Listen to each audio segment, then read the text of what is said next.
Hello, ladies and gentlemen, and welcome to episode 16 of the Hockey Tank Podcast. This is Thursday, February the 10th, 2022, in frosty Newfoundland and Labrador. My name is Trevor Blackler, and as always, I'm joined by the nice and neighborly Stephen Hale. What's on the go today, my friend? Not much, just sitting down here with a nice cup of hot chocolate, trying to get my mouse plugged back in. Yes, sir. As you guys might have heard, we're recording this on Thursday, the first time in Hockey Tank podcast history we haven't done it on Sunday.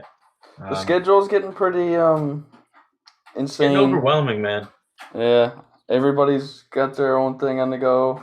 Yeah. Caleb's been busy. You've been busy. I've been busy. So yeah, it's just life, I guess. Not a full-time job, man. So what can you do?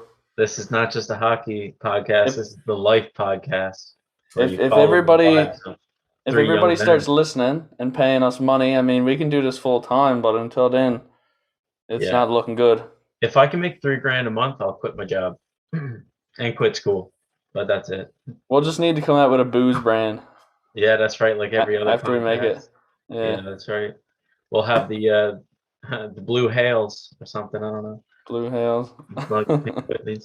On today's pod, Steve and I will talk about some recent NHL news, and believe me, there is a lot of it. We'll bring you another NHL news for the week, and then we'll finish off with, I guess, some more power rankings. It's been a while. It's halfway through the season, so it's a good time to do them. Yeah, I'd like to see where our head is at with all 32 teams. Mm-hmm. If that sounds good, Steve, we got a lot of news to get into, so how about we just dive into it, eh? That sounds good. Perfect. So first of all, I don't really need a comment on this, but Willie O'Ree has received a Congressional Gold Medal from President Joe Biden. He's the first hockey player to receive this medal in over 250 years of the medal's history.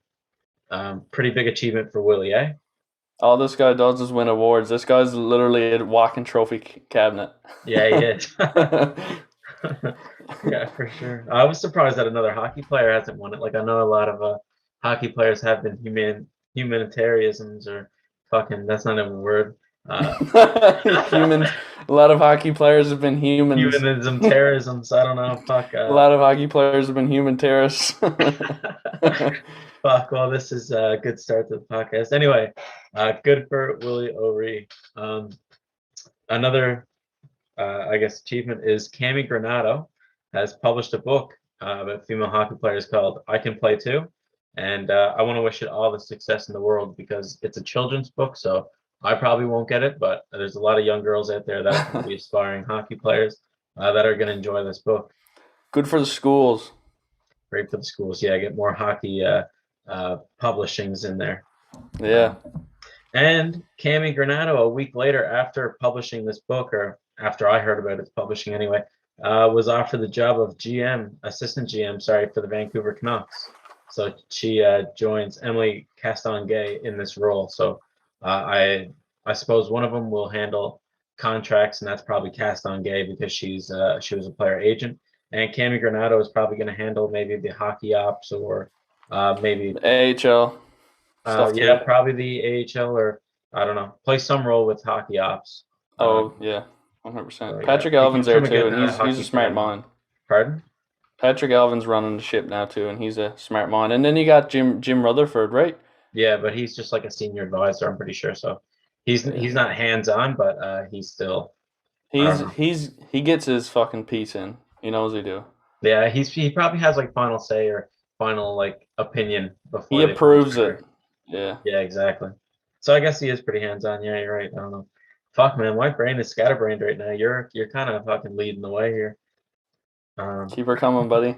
So, besides Cammy, we also have so many new hires and fires we got to talk about. So, first of all, Pat Verbeek was named Anaheim Ducks' newest GM.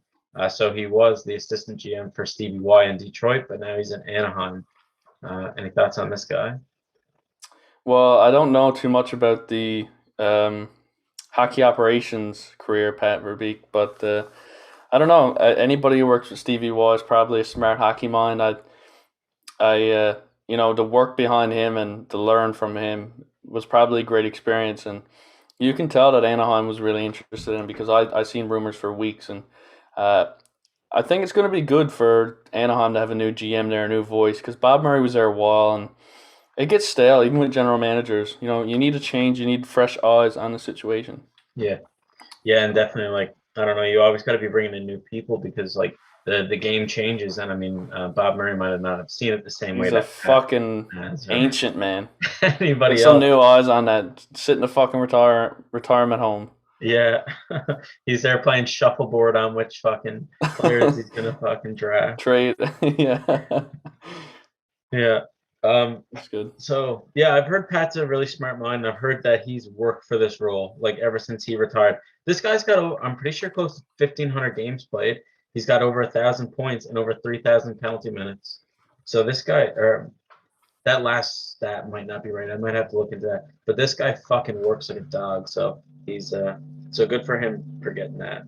Yeah, it's nice to see a new Also guy. in Ducks news, Scott Nedermeier was named Ducks special advisor of hockey operations. So I wouldn't say this is a very like, you know, it's important role, but not like as important as like a GM role. He's probably just going to be seeing like some of the. He's just going to be involved in what happens. I know. I'm pretty sure he lives in British Columbia or wherever, so he's going to be traveling back and forth to Anaheim. I don't think it's like an everyday hands-on type job. I think it's more of a, what are your thoughts on this? Like, come down here and every now and then and have an opinion, basically. And well, it's the same thing I think that they got it going on with Paul Correa, Timu Solani. They're bringing guys that have already done it. I mean, these guys won a Stanley Cup in Anaheim. They're trying to rebuild that winning culture.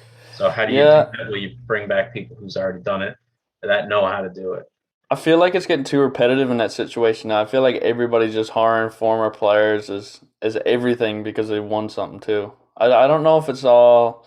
I think maybe sometimes it's probably better to not go in that way. And I don't know. That might sound weird, but I have a point there I'm trying to prove. I don't know how to prove it. It's like maybe you should get I like what Montreal did. They brought in Kent Hughes as GM. Not associated with the franchise before, and he comes in as a guy who wants to make a change and has not been there and played. And sometimes it's nice to see that too. But it is nice to see former players come back because the fans love it and it's good for the game. But if I was the owner, I wouldn't bring everybody aboard just because they won me one fucking cup. Put it that way. I think you're wrong, man. I think this is essential. I mean, there's nothing that hypes players up more than coming in the locker room or going in the training facilities and seeing guys like Timu Solani, like Paul Correa, like Scott Nedermeier, people you grew up idolizing, I know, and just like a small chat, just, hey, how you doing in the mornings? I mean, that probably motivates players beyond what me and you can even imagine. I mean, seeing these kind of guys in the locker room and stuff. So that's just, I mean, I'm all right with your opinion. I know what you're trying to get at. I don't know. I think this is essential, like, to, I don't know, just I pass bums like Timu Solani in the grocery store every day. Yeah, that's right. Pass He's money. nothing. Hey, here's a quarter, you bum. Go and win me another. He's nothing to me. You only won one Stanley Cup, buddy. Here's a fucking quarter. Go buy some cigarettes. Jeez. No, I think that's a good move anyway. And another move in the right direction seems to be Danny Briere. Briere, sorry, not Briere. Briere was named Flyers special assistant to the general manager. Oh, he's taking that GM job. Yeah, Chuck Fletcher is a fool. He never did anything. Special assistant to the general manager, but this is pretty much just getting him warmed up. He'll probably, I would say he'll take over off season on July 1st. He'll be involved with everything they do trade deadline and everything they do with the draft, and he'll get to know the people in the office. But I mean, come July 1st, I'd say this is Danny's team. Yeah, Chuck Fletcher's an absolute bum. He never did anything in Minnesota either.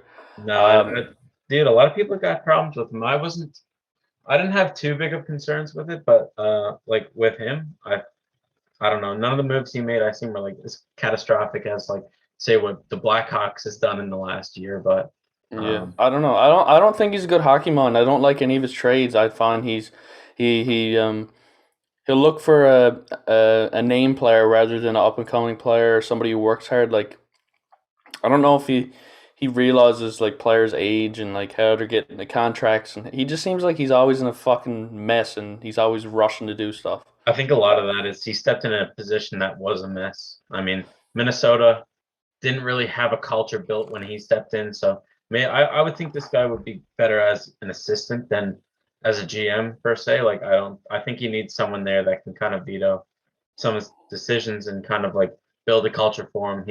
I think he's a good business mind. I don't think he, like you said, is a good hockey mind, I guess. But I mean, I don't hate Chuck Fletcher. I think he's still a pretty intelligent guy. I hate him.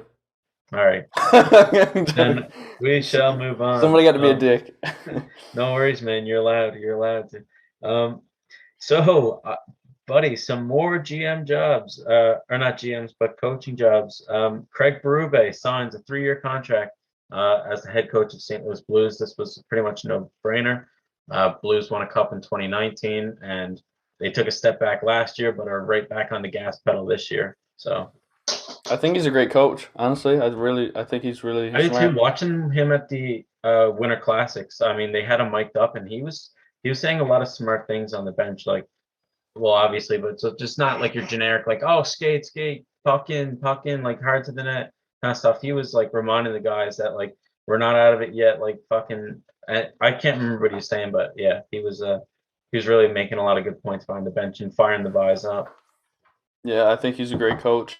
One of the better ones in the league, honestly. He's probably top 5 or 6 in my mind. Yeah, I would say. I can't think of if I wrote down every coach, I'd be able to rank them properly, but definitely top 10 right now, just off top of my head, for sure. So this broke actually today, as either today or yesterday. Martin St. Louis has been hired as Canadiens coach after Dominique Bouchard was let go. Good move, bad move. This guy's got tree trunks as legs. What do you think? I think it's a bad move. Yeah? I'm not a fan. He has no NHL coach experience. The one upside is, he was a smaller player. He had to fight and he had to work to get what he won. I mean, this dude has like 7 or 8 individual trophies in the Stanley Cup, and he was an Olympic gold medalist. He's an insane hockey player. I don't know if he has enough experience to handle a role like the Montreal Canadiens right now. I would have preferred to bring him in as an assistant coach and get a guy who has had their feet planted. I like Paul Maurice, maybe that type of a coach, someone who knows the game and's been around and has made teams successful who weren't. So I don't like him as a head coach. That's my honest opinion. I know everybody's, again, it's all the former player train. I don't buy it. I don't think he's going to be an amazing coach, but I don't know. We'll see. I may be proved wrong. I think he'd be better as assistant. Just, friends with the guys, giving them a hand, just showing them what they can do better. Like work with Caulfield as assistant coach. I mean, I think that'd be a better fit, but I don't know. Montreal likes to make headlines. So yeah. This was definitely out of nowhere. I didn't hear any rumors about Martin St. Louis looking for a job. I didn't hear any rumors about Montreal targeting anybody. Like this was out of the blue when I seen it. What are your thoughts? Do you think it's a good move? I kind of agree with you. Like he doesn't really have any big coaching experience. Like you'd at least want to see a guy like 10 years removed from the game. Like when did he retire? Like 2017, 2016?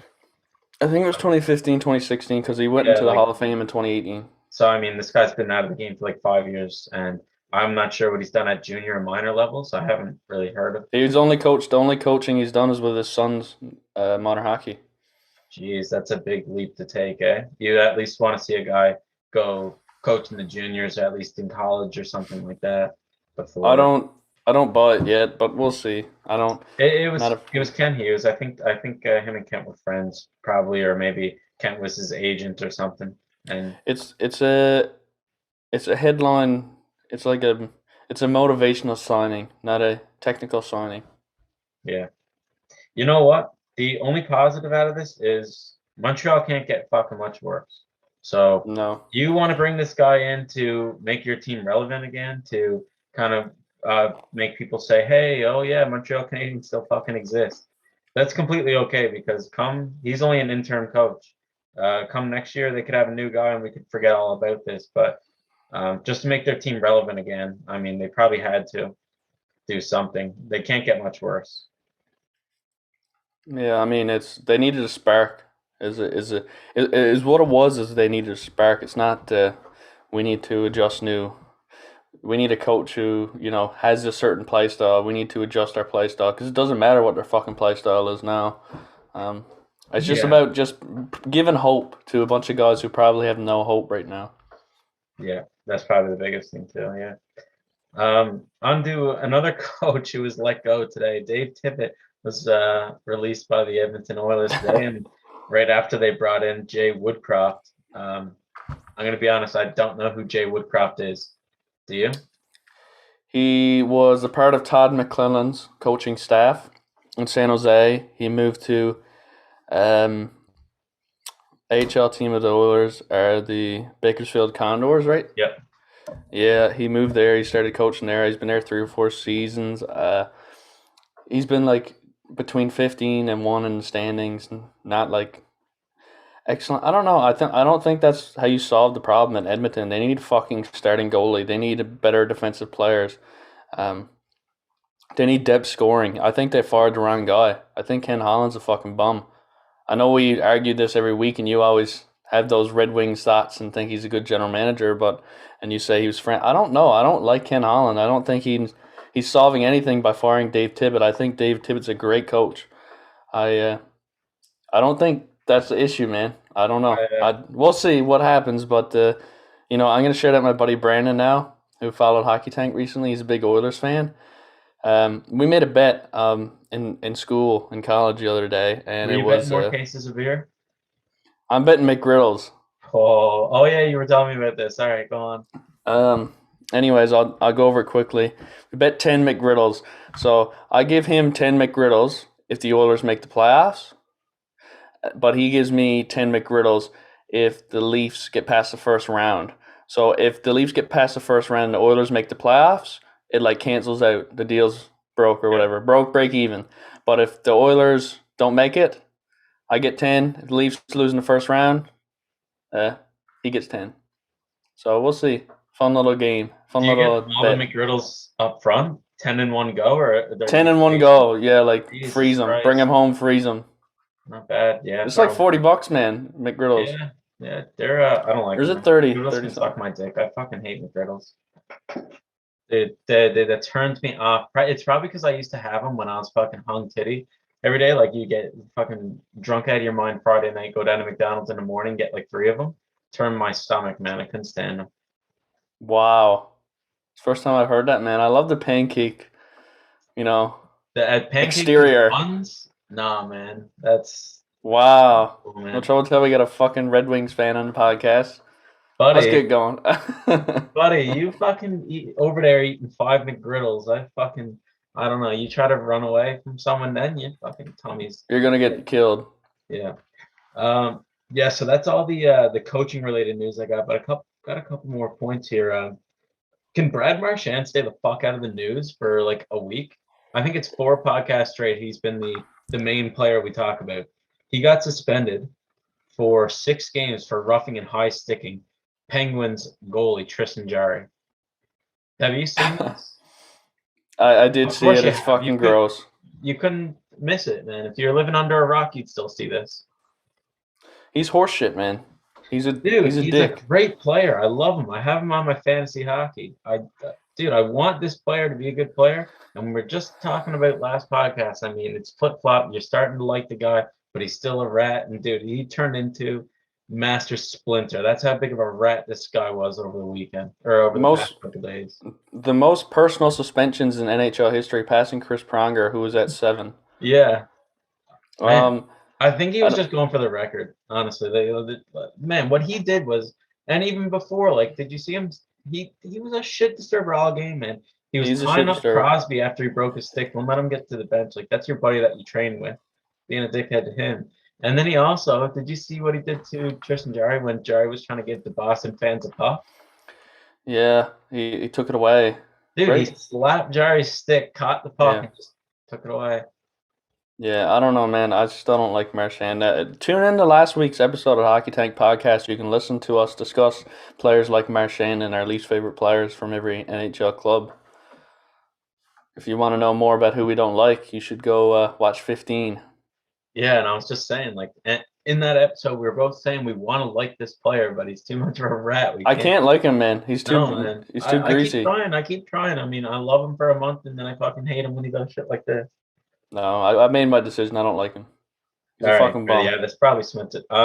Honestly, I kind of think he was doing this like some big conspiracy in my brain right now. Like this probably has like a 0.13% chance of being true, but I think he did it because he was injured and needed a couple of weeks off, but he didn't want to go on IR and let the league know that he was injured. I think this guy has something really wrong with him, and he needed a couple of weeks off. So he said, "I'm just gonna do something fucked up." That's definitely a weird way to go about it, but it kind of makes sense in a way. Well, like, you know how like in the game he is like he doesn't want anybody to know like he's injured or not at 100%. So I don't see any other way you punch a goalie in the head and then try to fucking take his head off with your stick. Yeah, you're this guy's crap. You're right there. But anyway, let's get away from that because I'm getting fired up now. The Boston's goalie Tuukka Rask officially retires from the Bruins after playing 564 games played. He's a 2011 Stanley Cup champion, and he won the Vezina Trophy in 2014. What did the guy play? 4 games back at the Garden before hanging him up again? Not much. I think he had an upper body injury. I think that's why he's officially retiring. Yeah, I know he's a big family guy too, so he probably just wanted to get out with his family and stuff. So I don't know. I think he was dedicated and come back. Maybe he just come back. Just not to say he's not dedicated. He just probably he's just played so many games and he just wants to return home and go home every day to his wife and whatnot. Yeah. I'd say he just wanted to make an easy $500K. He was like, "Jesus, that was the easiest fucking $500,000 I ever made." So I played 4 games. Dude, that's true. But no, I think it's prorated, so he only got as many games played. So he might have got like 60. I'd say he got like 12, 15 grand. Yeah. Oh, Jesus, I don't know how much I make. I don't know either, man. More than what I make. More than I'll make in a year is what. More than what we make in this podcast. Yeah. By next year, this might be a. We're gonna blow up, man. We got a subscriber today on YouTube. Oh yeah, we're climbing. We're at 11. 11. We're at 11. Woo! We're having. And our mock draft has reached 16 or 17 views. So let's go on YouTube, right, guys. We're having a 1 million follower giveaway. If we reach 1 million followers by next week, I'm giving away my 2015 Honda Civic. So make sure to hit the like and subscribe. I just announced this giveaway, man. Do yourself a favor, and if you want, I'll ship it Canada Post. You just got to pay for shipping on the 2015 Honda Civic. That's gonna be expensive. We'll see. I got 2 more pieces of news, and then we can get into. I got a little thing I want to read as well before we finish. So you go ahead, and then I'll clue it up. All right, I got 2 more pieces of news. We'll throw it to you, and then throw it back to me. All right. Okay. All right. So Growlers mascot Chris Abbott passes away at the age of 51. I want to give all of my sincere condolences to him and his family and anybody else that was close to him. This guy's been with me, honestly, like every stage of my hockey, fandom. I met him at Gander Mary Brown's when I was 12 years old, and I got a picture with him. And then I met him again at the Mile 1, like 12 years later when I was graduating high school. Or Jesus, that's terrible math, but like 7 years later when I was graduating high school. And this guy, I don't know. I never met the buddy within the buddy, but he was a true pal, man. Yeah, I'm telling you. I met Buddy too at a Growlers playoff game. When I lived in St. John's, I was to like 10 or 15 Growlers games. So I've seen him. I've got a picture with him once. I don't know where it is. I'm gonna post both my pictures with Buddy. I think. I look like a little pubescent boy in the first one, but I don't care, man. This guy's something special. Yeah, he is. He was great. We got a shout out at the All-Star game, I believe, when all the mascots were being named and stuff. Like, yeah, that was nice to see. I remember that. A little tribute to him. That's good. More Growlers news. This is Growlers heavy and the Growlers are back. We had our first game yesterday on the 9th of February. Any fans? No. Fans in attendance, but you had to be in a household bubble. And Okay. we were going every other row. So like there'd be like row 1, then row 3 was, blocked off. Row 2 was blocked off, then 3 had fans, 4 was blocked off, 5 had fans. And so Dude, I'd like to get in for a Growlers game, man. I mean, you could go do a have- Hockey Tank Growlers review. Yeah, I'm working the Growlers game tomorrow on Friday, and I'm working Saturday too. I'm working both games. Yeah? So yeah, this is the first time I was supposed to work back in January, but we had no fans, so they didn't need me. But yeah, tomorrow is my first game I'll be working, so pretty excited for that. So what are you working at there? Team store, man. I'm gonna be in there slinging shirts. Wow. Dude, promote the Hockey Tank podcast. How? Make little stickers. We'll see, man. I don't. No, you're not gonna do that. You don't want to get fired. Man, I should. Dude, just say follow Hockey Tank podcast on Instagram, man. They get me to. Not bad. Oh yeah, in every. You're not gonna do it. I'm not gonna do it. No, maybe a bit later. I don't know, but yeah. Anyway, one more piece of Growlers news. Daniel Goyette, I think that's how you said it. Say it. Becomes first female to coach an ECHL game with the Growlers. I seen that. That was very cool. Big steps for women in hockey, and it started in the ECHL at least with Danielle from the Growlers. So if you're listening, Danielle, good on you. Keep it up. Yeah, I seen the pictures on Facebook. Yeah, man. So good for her. I don't know much about her. Honestly, I haven't heard of her until she broke through with the Growlers. So, but yeah, hopefully, if I'm in the Growlers organization for very much longer, I'll get to meet her, man, and say, hey, I said your name on my podcast, and she'll say, get the fuck away from me, you creep. And I'll say, all right. Get the fuck away from me. You're nothing. Yeah. Anyway, what's your news? What do you got for us? My news is Vegas Golden Knights related. Per Frank Zaravalli, there's rumors going around that Mark Stone, Vegas might place Mark Stone on long-term injured reserve. He's been dealing with a back problem for a little while. He hasn't fully recovered. But the rumors are he's going to take some time to fix it up and heal it up. That would take $9.5 million on LTIR. Then you got Jack Eichel who hops off, and then Mark Stone comes back when the playoffs begin. Not only that, what a coincidence! They don't have to make a trade. Then they don't have to trade Smith or Dadonov. So that's what other general managers are discussing too. And the belief is that in the coming days, you're going to see something develop there because Jack Eichel has been skating in a non-contact jersey. Yeah. But not only that, Alec Martinez of the Golden Knights, he needs to come off injured reserve as well, and he's around $4.5 million. So if they put Mark Stone on, that takes 9.5. And as of now, I think they have some room because there's so many people on injured reserve. I'm not sure the exact number. I never crunch the numbers. I'm thinking anywhere from 1 to 2 mil. If they can find a way to relieve some of that, they can get Martinez back and Eichel into the fold.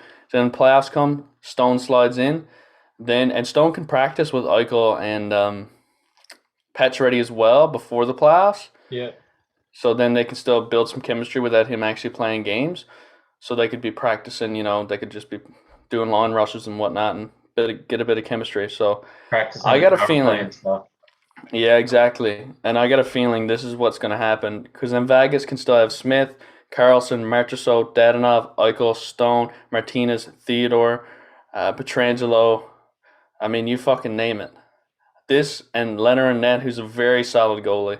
Don't forget about Lauren Brossois. Got a shutout the other night, I'm pretty sure. Yeah, he's dirt. Anyways.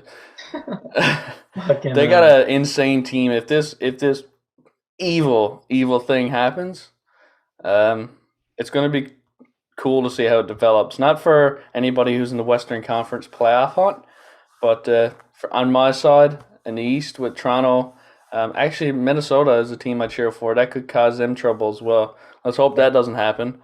But I don't know. I got a feeling this is going to piss off some people who are involved. Well, it pissed off everyone 2 years ago when Tampa did it. So it's in the rule book though. It's part of the game. It's just cap manipulation. There's 100 different ways people are manipulating cap that we don't even realize, and this is another one. It just so happens that it's dealing with so much cap at one time, So that's why we pay attention to it. But it's in the rule book. I mean, a player can't be on your books if he's on long-term injury reserve. Maybe there ought to be something saying if you put him on there after a certain date, then he can't come back for the playoffs. That's the only way I can see it. Like maybe the All-Star game or I don't That know. wouldn't be fair though, because what if he heals up? Well, I think what should be even more fair is say anything after trade deadline. We'll give you time to try to get that money out via a trade. But after that, I mean, that player's on your books. That could work. It could say like if you have a LTIR cap struggle, you get a leeway of 10 to 12 days. You have like a grace period where you can make a trade to get under the cap and fix, That make would it fuck equal. so many general managers though, because they would just know that they would have to make a trade or somebody be going on waivers essentially. So you'd be getting fourth rounders for fucking second liners. Teams wouldn't want to make the trade either, out of just spite. Just to say fuck you. A team like Arizona could get a nice little player like Dadonov for a third rounder because Vegas has to make the move. I don't see any reason why they wouldn't just eat that cap. And then That's true. even Coyotes can just flip him in the offseason or at the draft. So Anyways, we don't work with the board of governors or we don't deal with cap, so means nothing. this is 13 levels, I would say, above my pay grade, buddy. I don't know. I get paid to give shit opinions about hockey, not deal with all this money. Yeah, So, we're well back from the board of governors. Yeah, for sure.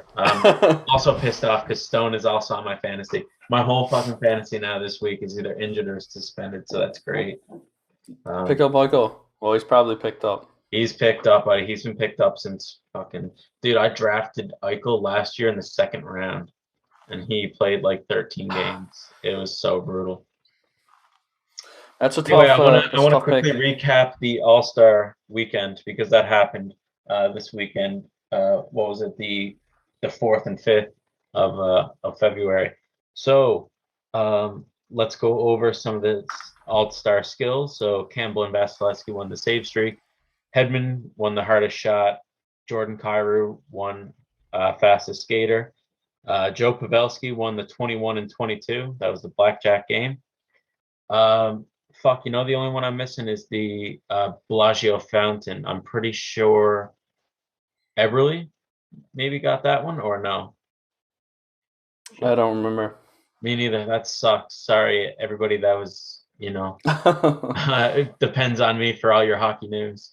Pietrangelo won the breakaway challenge, which is fucking bullshit because Zegras deserved it 10 times more. So much bullshit there, man. Yeah, dude, that's so much politics. Just because it was in Vegas. Yeah, dude, he didn't even fucking score. The guy missed the net by 3 feet.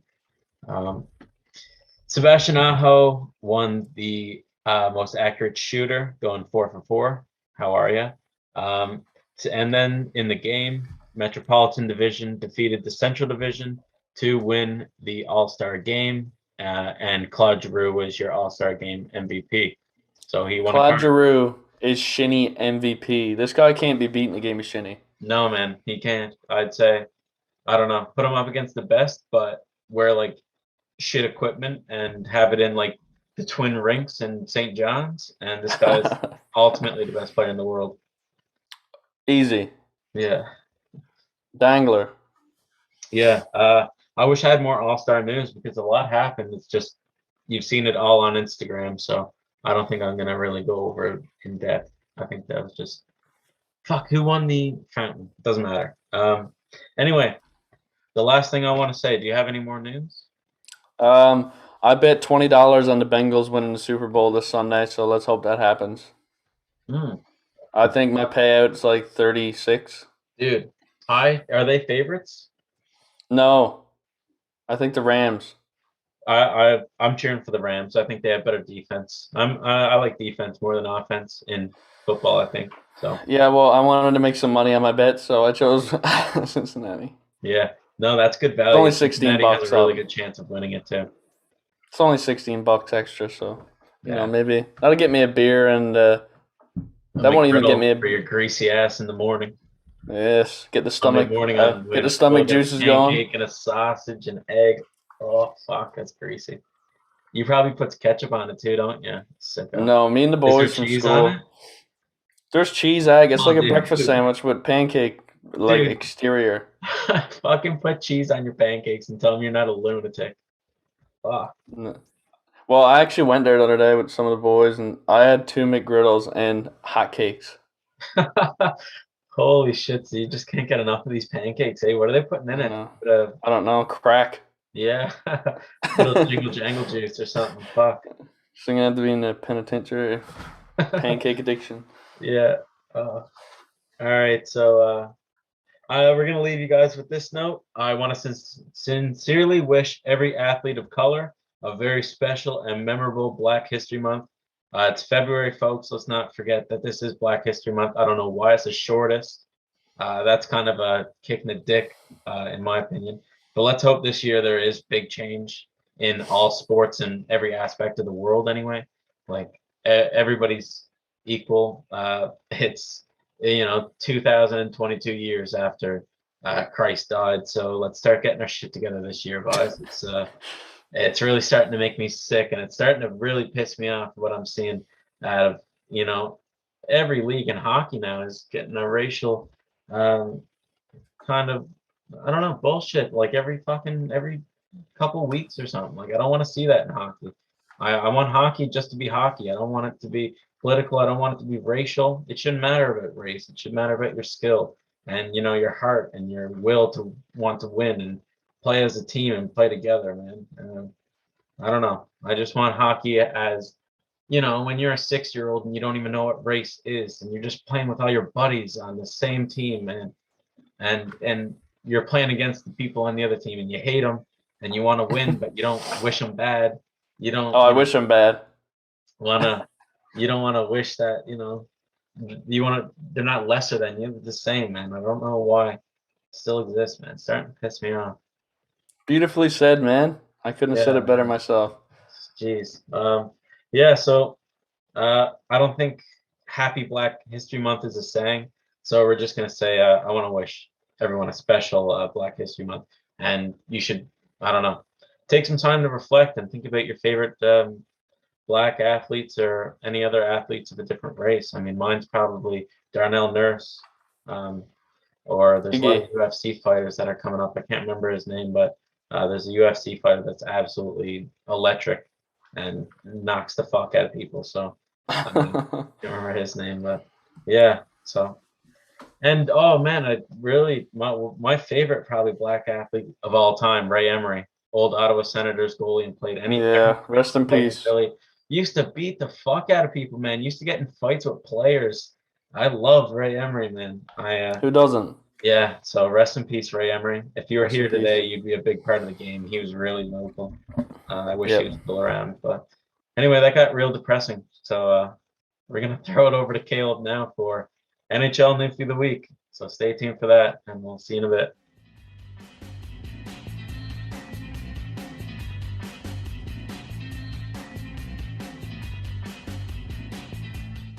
Hello, everybody, and welcome back to the Hockey Tank Podcast. Thanks for sticking with us. Up next, we have a great segment, NHL Newfie of the Week, with our own hockey historian, Caleb Smith. How you doing today, man? Great, man. How are you, Trevor? I'm not too bad, man. Thanks for asking. Which Newfoundlander are you here to grace us with this week? This week we got a guy, a Labradorian, Chad Penny from Labrador City. He was a left winger. Not bad. Chad was actually the second Labradorian to make the NHL, second to Daryl Williams, who we've previously covered. Wicked. Go check out that episode if you haven't seen it. Do yourself a favor. I think it only got 3 views, so it wouldn't hurt for a couple more. you could be number 4 if you're listening right now. Fucking number 4. About Chad Penny, he was drafted 25th overall in 1992 by the Ottawa Senators. This was very high, actually, and he was regarded by many as a future winger to Alexei Yashin after being drafted. Shit, that's Wow. pretty high praise. Talk about like putting pressure on a fucking kid. Like, okay, we expect you to be a future winger to Alexei Yashin. Like, what? Yeah. Imagine being Alexei Yashin, being a kid. We're Yeah. expecting you to be Alexei Yashin.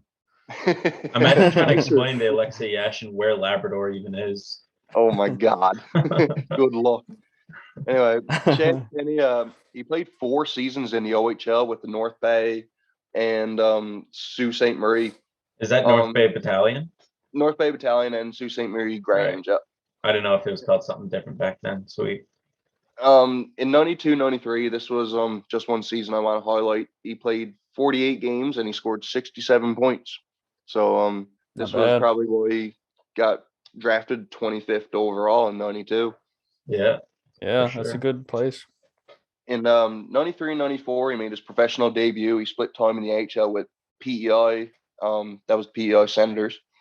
He played 3 games with Ottawa that season. He didn't score any points, and he got 2 penalty minutes to show for his time.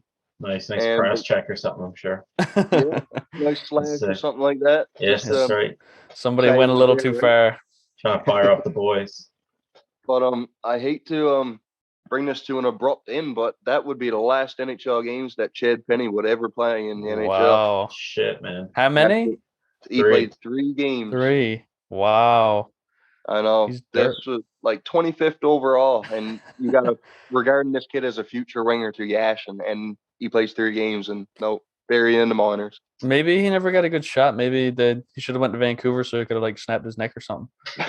Yeah, sure. Vancouver. Did you? Is there any reason why he didn't make it? Did he get an injury early in his career, or? I couldn't find anything about injuries. There's not much about this guy. Other than his statistics, they don't say much about his personal life. I'm curious as to like why he didn't get more than 3 games played after being like. I could understand if he was a 4th or 5th round, but like 25th overall, you think you give him a better shot than that? You'd at least try to get him in there for 2 seasons or something, just like get him in for a handful of games. By the way, to the neck injury joke, that's an inside joke about Newfoundland players going to Vancouver getting hurt. So if Chad Penny's listening, I don't want you to break your neck. That's not what I meant. Disclaimer. It's an inside joke. Yeah, that was really common back in the day. They didn't give a grace period to first rounders like they do today. Like first rounders today, like at least get 100 games in the NHL to just see what they're worth until they, decide to bury them or trade them or anything like that. But back then, like NHL'ers really had to like work like 5 years in the AHL just to get one shot in the NHL. And if they didn't cut it, I mean, that was it. Mm-hmm. Well, maybe they didn't expect to bury him right away, but they just didn't bring him up as time went on. The next 2 seasons he spent all on the AHL. And then 96, 97, he pieced out and he actually went over to Great Britain and played in the British League. Decent. Wow. Yes, man. That didn't last long. He only played there 1 season. 97, 98, he came back to North America, played for the Kentucky Thoroughblades of the AHL. I wanted to put that team in there because that's an awesome team name. That is a sick name. Do they sell jerseys still on eBay? Oh, I'd say you can get a Kentucky Thoroughblades jersey somewhere, Stephen, if you want to. Maybe go to to get one. Papa John's will make you one or something like that. 98, 99, he went down to the West Coast Hockey League. This was a minor semi-pro league that is defunct now. And he did put up 77 points in 67 games for semi-pro hockey. Yeah.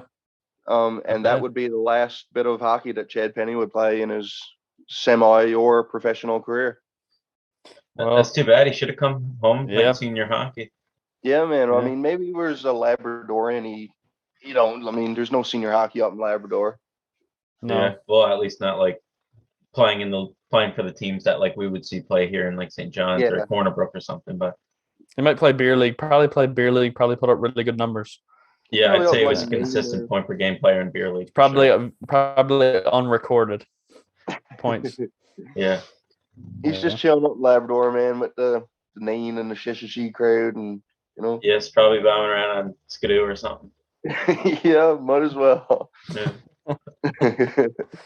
Man. A career highlight for Chad Penny. He got to play in the 1992 World Junior Championship, but he didn't get a medal. That's too bad. Aww. Chad just got the short end of the stick constantly. He Yeah, did, it seemed man. like this guy was always getting snubbed. He got drafted Still- 25th though, which is, I never knew his name because I guess I don't know, it never worked out and whatnot. But it's still cool to say you can go around and say I was drafted in the first round of the and you NHL played entry 3 draft. games in the NHL too. Nobody can take that away from you. That's right. No, Once an NHL'er, always the next NHL'er. Absolutely, man. Yeah. That's why he's our Newfoundlander of the week. For sure, man. yeah, he goes into our Hall of Fame, the Newfie. Exactly. The Hall of Hockey Fame. Tank Podcast, Hockey Hall of Fame. He's in Yeah. there for sure. That's a long name. Hockey Tank Podcast, Hockey Hall of Fame. That's it. And what was I gonna say? Never mind. Yeah, too bad for Chad though. It seemed like I don't know. It seemed like he should have got more of a chance with Ottawa just because they were an expansion team and they probably didn't have too many players. It seems like I don't know, something didn't work out. Maybe there was like misalignment with him and management or something where he should have been playing, but who knows? It's all speculation until we interview him and get to the bottom of it. So Yeah, we're gonna have to get to the bottom of this one yeah, for sure. One of these days. in the future. Yeah. All right. That's right. Good stuff. All right, thanks for stopping by, Caleb. If you don't have anything else on Chad Penny, I guess we'll call it there. Yeah, that's about it for Mr. Penny. Good stuff, man. Take care, and we'll see you next week. See you next week.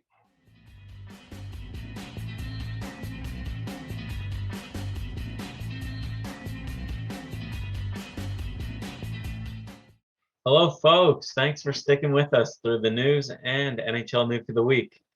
Well, guys, we're more than halfway through the season, and you know what that means? Yes, it's time for another Power Rankings by me and Steven.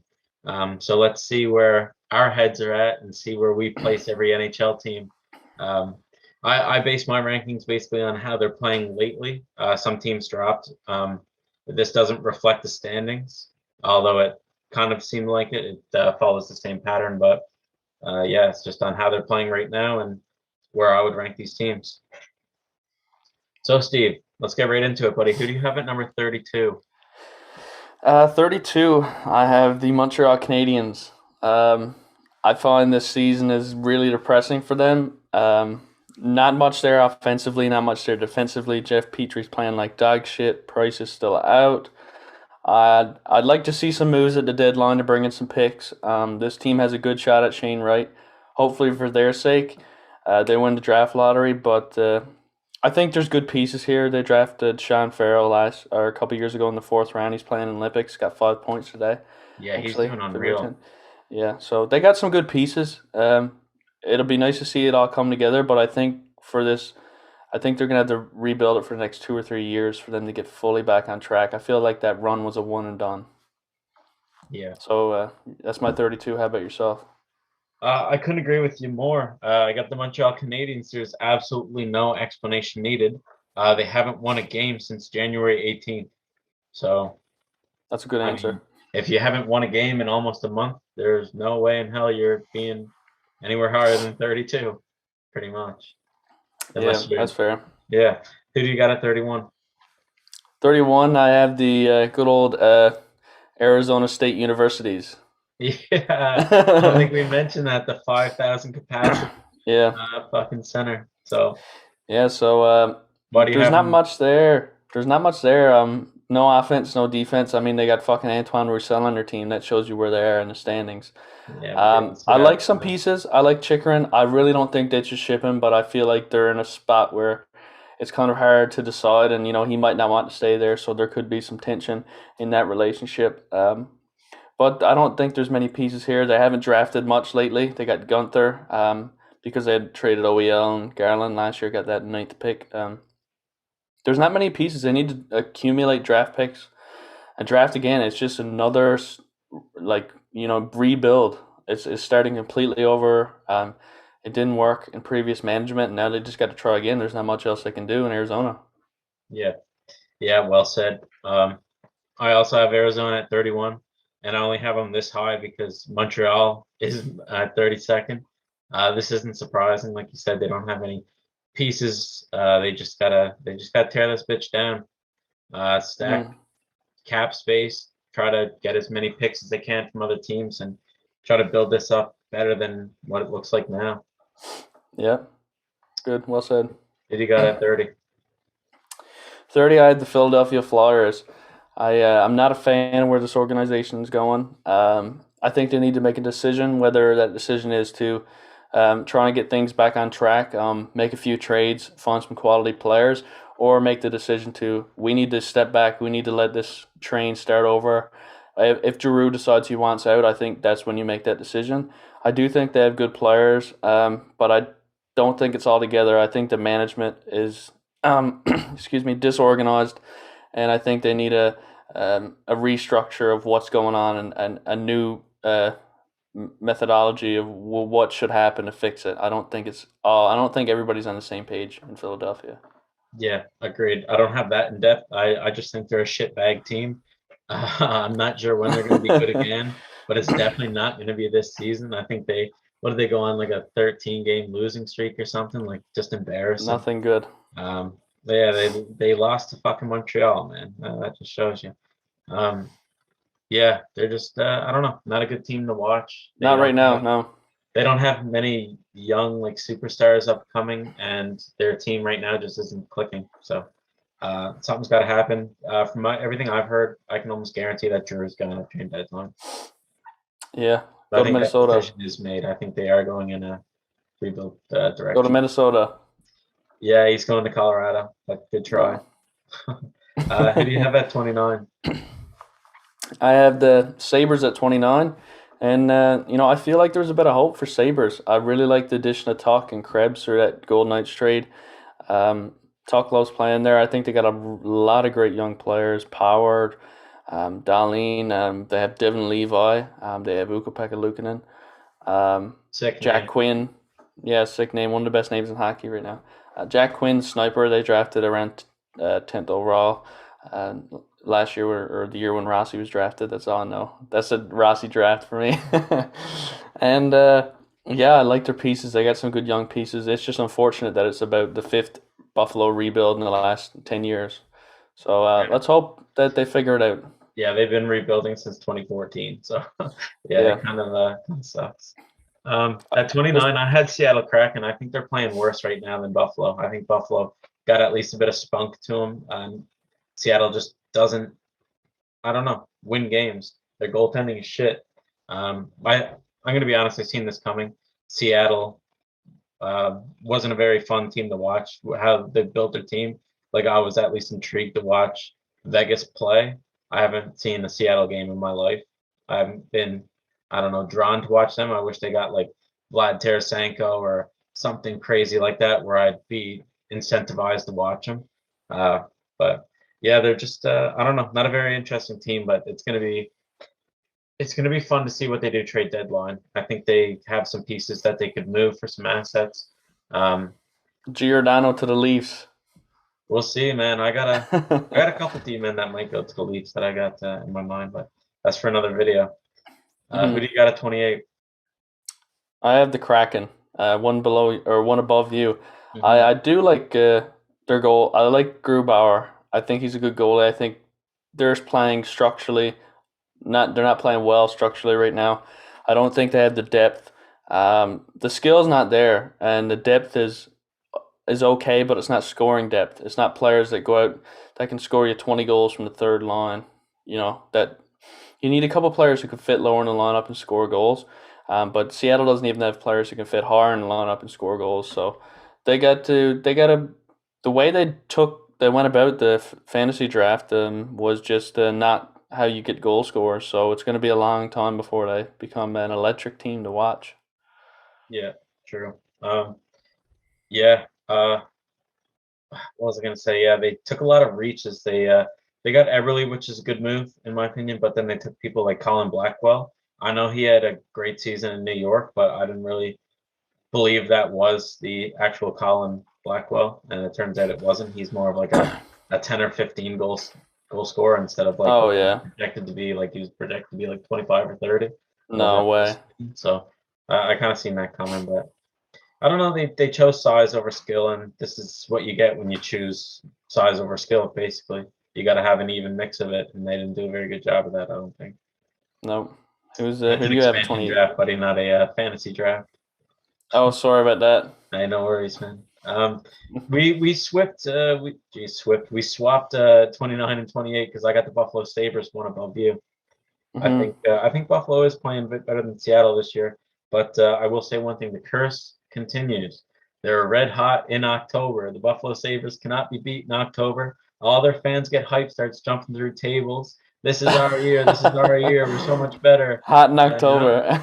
Fuck, and then they're dog shit in the rest of the season. And I think they were a top 5 team all of October and midway through November, and now they're down at 28 on my power ranking. So it doesn't really surprise me.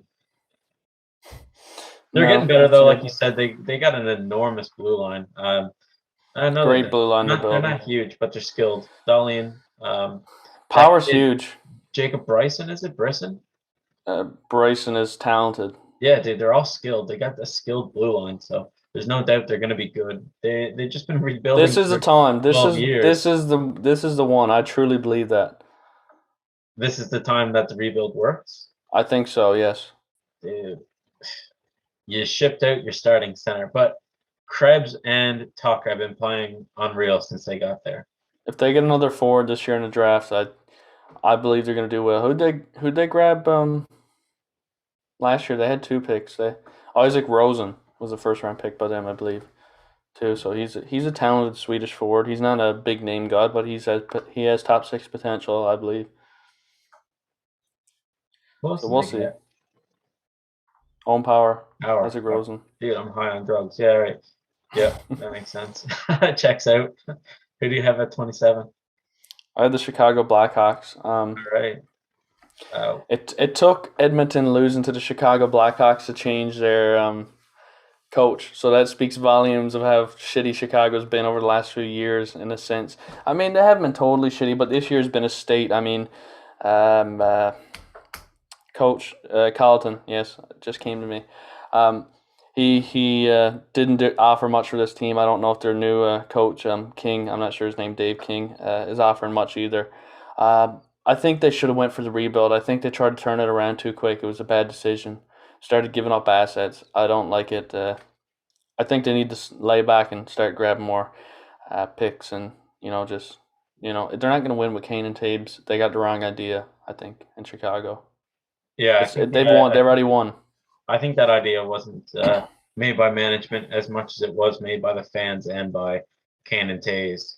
I think they kind of, persuaded the management to say, hey, we're still ready to go. Kane had almost 100-point season last year, didn't he? And he was saying, buddy, I'm ready to go, dude. You still got me in my prime for another 3 or 4 years. So, fuck it. We'll go out and get Flower. We'll go out and get Seth Jones. We'll make a stab at it, but it just didn't work. Mm-hmm. You need to build a core. You can't bring all these different players in one spot and expect to win. You gotta find chemistry, and that takes years. That takes 3 or 4 years. That's why teams like, I guess, Anaheim, Ottawa, LA Kings are going to be so successful. They're going to be successful, building up a core and then learning together, and that's what every good team does, and that's how they do. At 27, I got New Jersey Devils. I think they're playing well, but they're not winning any games. And if you don't win games, you're not going to move up in my power rankings anyway. I don't know. They just haven't been getting good goaltending lately. Jonathan Bernier's been out with an injury since God knows when, December. Mackenzie Blackwood is not himself this year. They brought in John Gillies. Is that his name? Mm-hmm. Yeah, and then they got another guy who's like. I mean, he's not playing outstanding. So yeah, at this point, it's mostly goaltending for me. Dawson Mercer's on fire. He was the first star when they played Montreal, I think, and they beat them. That's not saying much because it's Montreal, but still, he got a goal and assist in like 18 minutes of ice time. So fucking right, Dawson Mercer. But let's go. Yeah. You can't move up my power rankings, New Jersey, until you start winning games. So start doing that and then move up. Because you got a 26. I have the Devils at 26. You just discussed. Same reason, they need to win games. I think they're doing a good job of bringing in players, and I think it's slowly coming together, but they're not winning yet. So until they win, they're going to stay at the bottom of the fucking rankings. That's right. That's all I really have to say. I think you covered a lot of it. Yeah, and funny enough, at 26, I got Chicago Blackhawks. Very similar rankings so yeah. far. We're kind of team for team, if not one off. It's Exactly. Yeah, we've been team for team for the first three, and then we've been alternating every second one.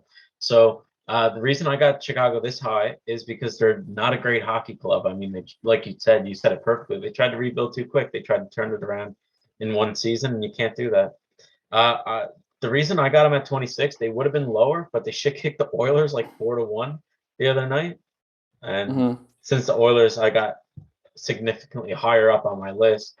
I don't know. That made a difference, and I moved them up a bit. nice. Who do you got at 25? I have the New York Islanders. I'm not a fan of the team this year. I find there's no offense.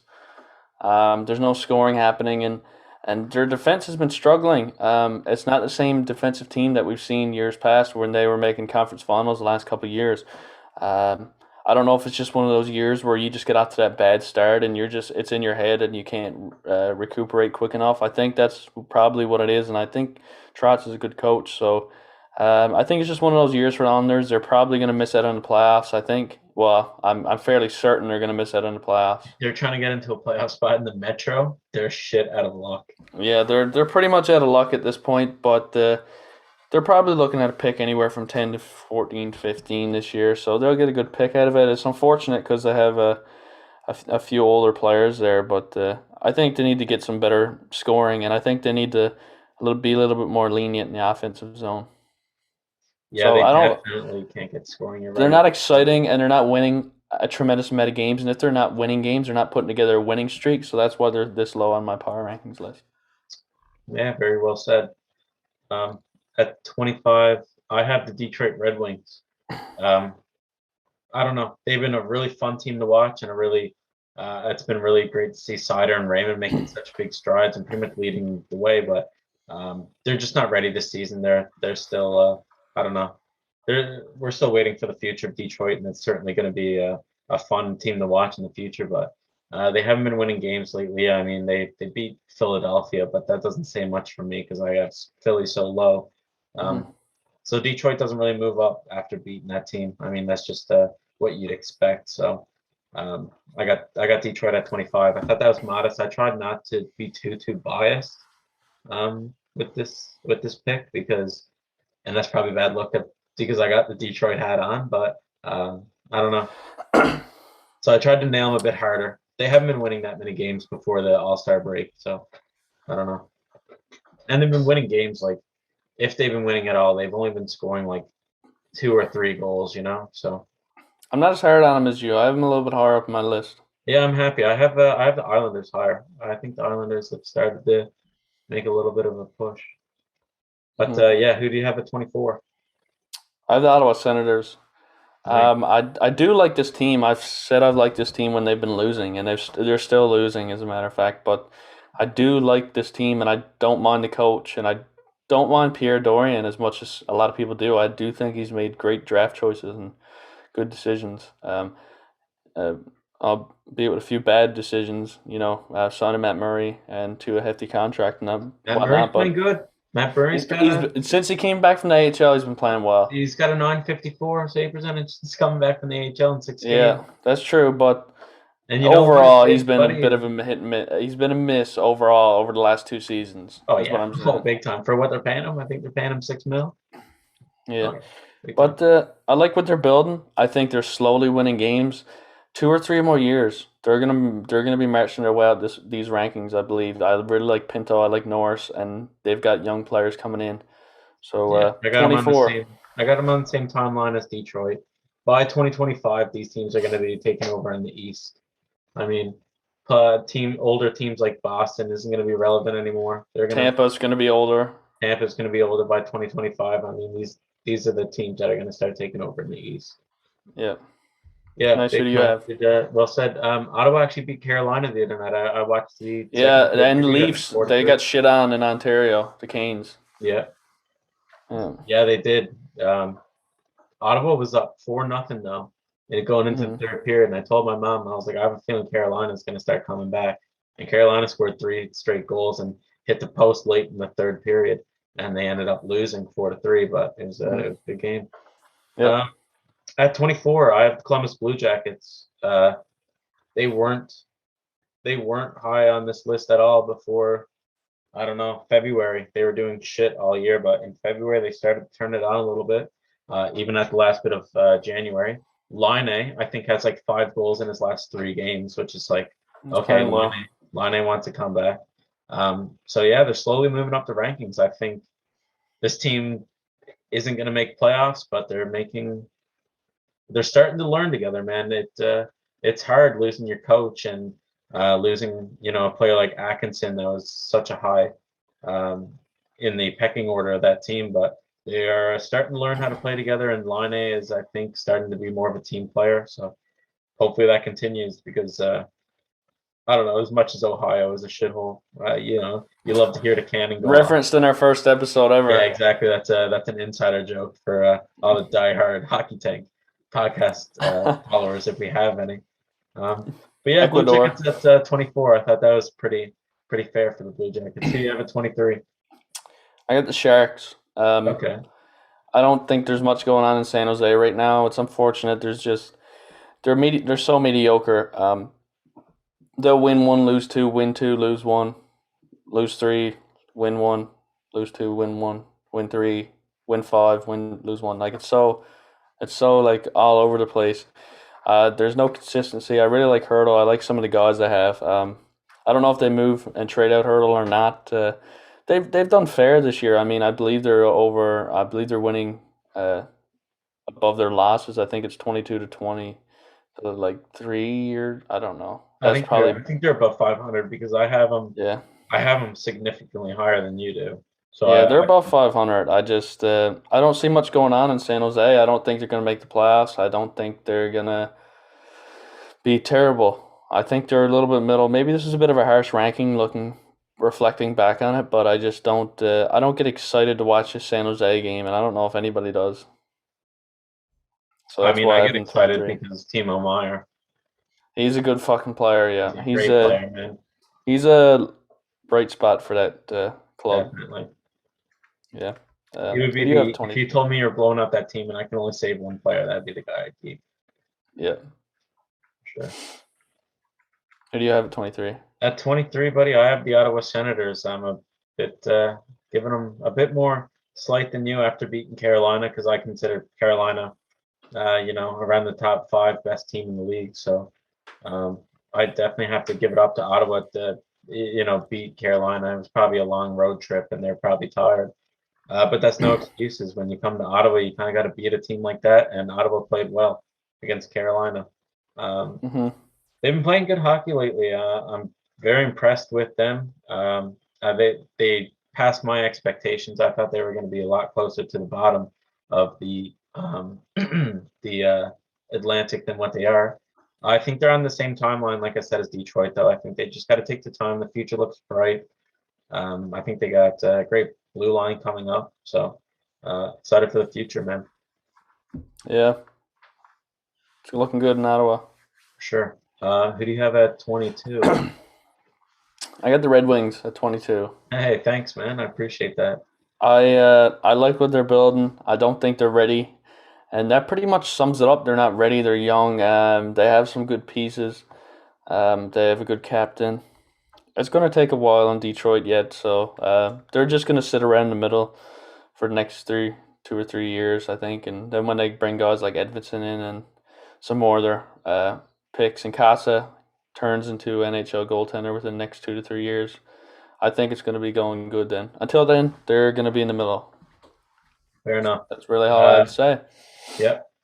Robbie Fabry's back, got 2 points in his first game back. He's looking good. He was out for a shoulder surgery for 4 months, so good to see him come back with a bit of flair.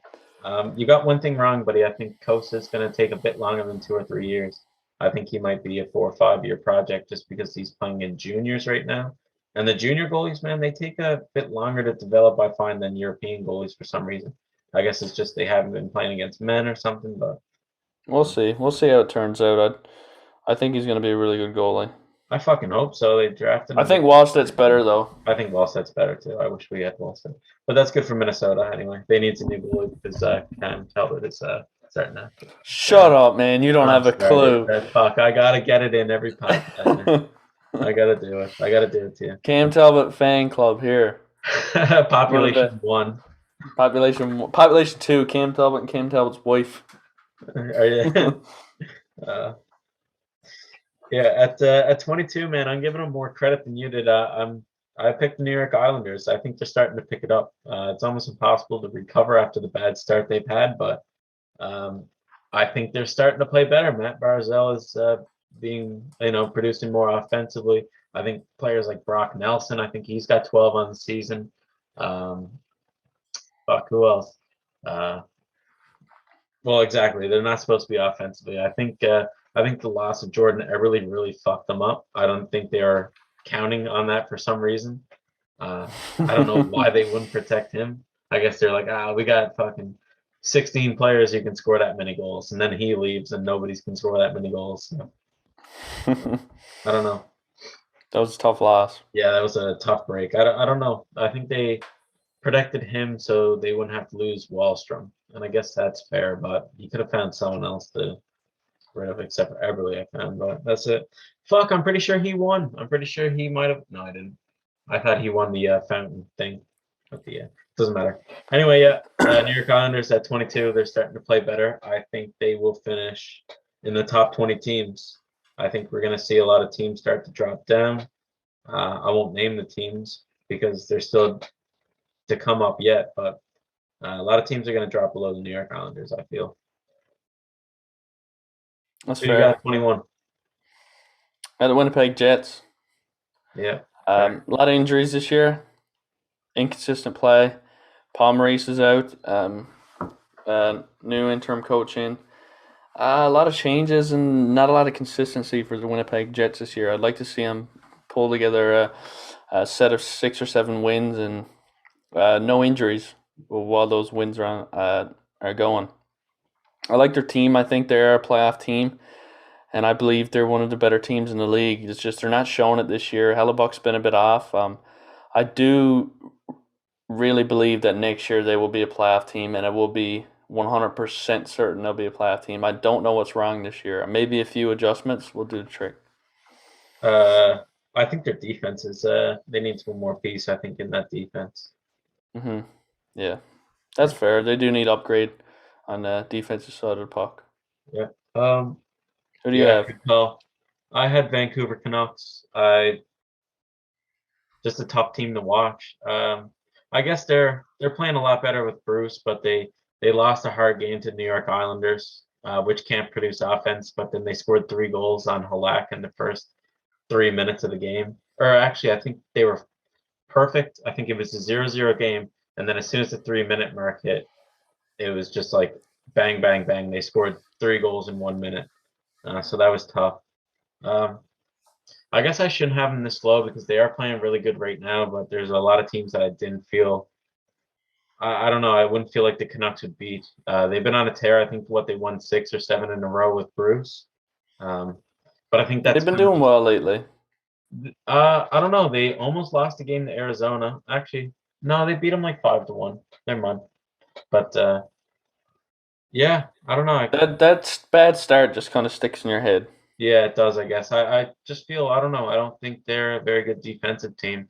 I think JT Miller is definitely a bright spot there. Yeah, they should be a bit higher up, I suppose, but yeah, I don't know. I don't know. Hopefully they can grab a wild card in the Pacific or something because I mean, you'd love to see this team. That'd be a good story.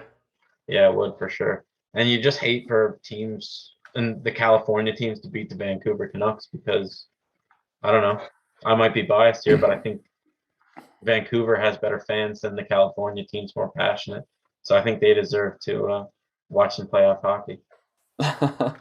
That's a fair way to look at it. Well, not really.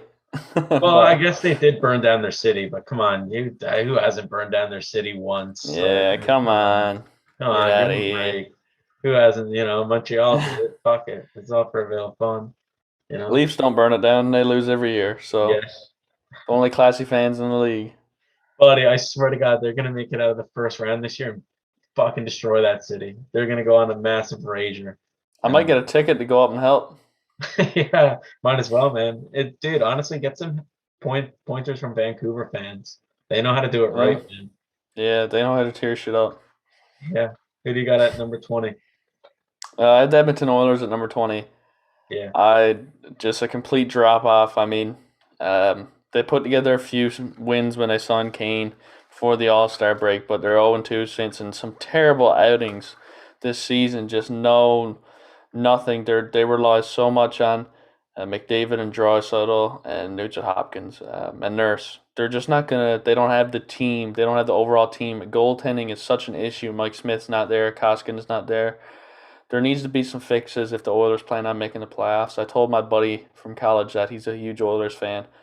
They need a goalie really bad. Like, they're not gonna fucking make the playoffs with this goaltending group. They're too old. And defensively, it's not all there, man. It's just less than the coaches. You can fire a coach. I'm trying to get it out. I'm choking up here. That's how much I've talked about the Oilers lately. You can fire the coach and you can do whatever you want, but if you don't have the players to win, you're not going to win, is what I'm saying. Yeah. Pretty much. And I don't think they have good players. They have some of the best players in the world, but they don't have the team to help those players win. So that's why they're at 20. They dropped a lot. If this was like the first month and a half or 2 months of the season, they'd probably be like 13 or 12. Yeah, I think you said it best earlier when I mean it probably was a bad move firing the coach. I mean, that's just the easiest decision to make. I mean, that's just the first guy you look to blame. It's way easier to blame one guy than it is to blame a room full of players, you know. So I agree with you here. I have him a little bit higher than you, but definitely around this area. Tippett's not the problem, is basically what I was saying. No, he's a good coach, man. I like Tippett.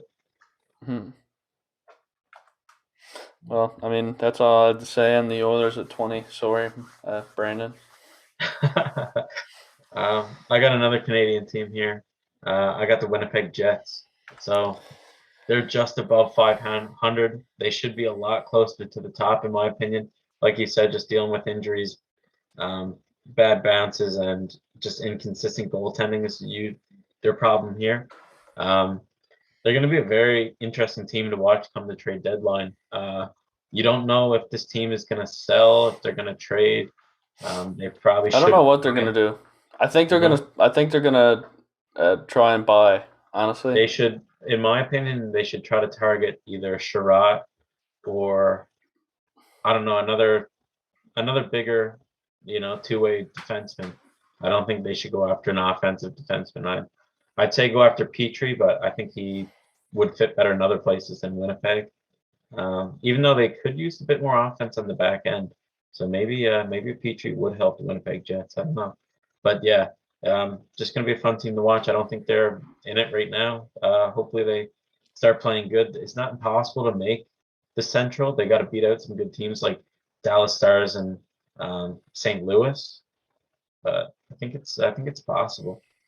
It's possible, but they got to get on the fucking go. Yeah, they really do, man. Who do you got at 19? I had the Blue Jackets. I don't mind the Blue Jackets. All the way up here, eh? Yeah, I don't mind the Blue Jackets. I think they play hard and they have a pretty decent roster constructed. Laine's on fire. Domi puts up his fair share of points lately. He's been hotter now than what he was at certain parts of the season so far. So I do think they have a good roster. I don't believe they're a playoff team. That's why they're sitting outside the playoff mark. But I think they're competitive and I think they play smart hockey. So rather than a team like New Jersey or the Blackhawks, I find that the Columbus has this consistency to them where they can play some of the best teams in the league and win a game so easily. But then they can also play a team like Arizona and probably lose in a shootout. I like that little bit of consistency there. Yeah. So they won against Washington the other night. Laine got 2 of the goals. Domi, I think, might have got a couple points in there. They're a good team. They're on their way up. I had them at 24. They're slowly moving up for me. But the Blue Jackets are inconsistently consistent. Yeah, they are. That's a good way to look at it. I think they have a good goaltending tandem, I find, too. It's Yeah. not terrible. What is it, Merslikins? They need a star forward. They need a star They center. got him. Line. He's not a center. It's not. You didn't say a center. You said a forward. Oh, well, I changed my answer.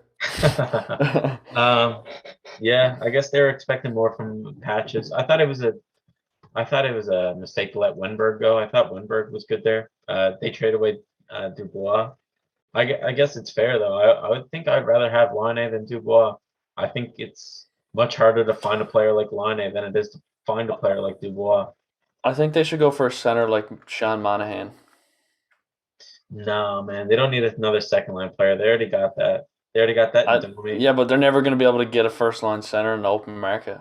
That's the thing. No, that's why they have to hope on Kent Johnson or Cole Sillinger. I don't. Oh, they're going to make it. They're going to make it. Yeah, Kent I don't Johnson's think the real deal. If you're looking for a short-term fix, yes, go after a center. But if you're playing the long-term game, which I would be playing if I was Columbus, I would say, oh, no, we'll just wait until Kenny Johnson or Cole Sillinger comes up now and fills those roles. They're gonna have a good 1-2 punch there, man. I don't think they should target a center right now. That's a good assessment. I think, I like that trade for Line, man. Like I said, he's a really unique player.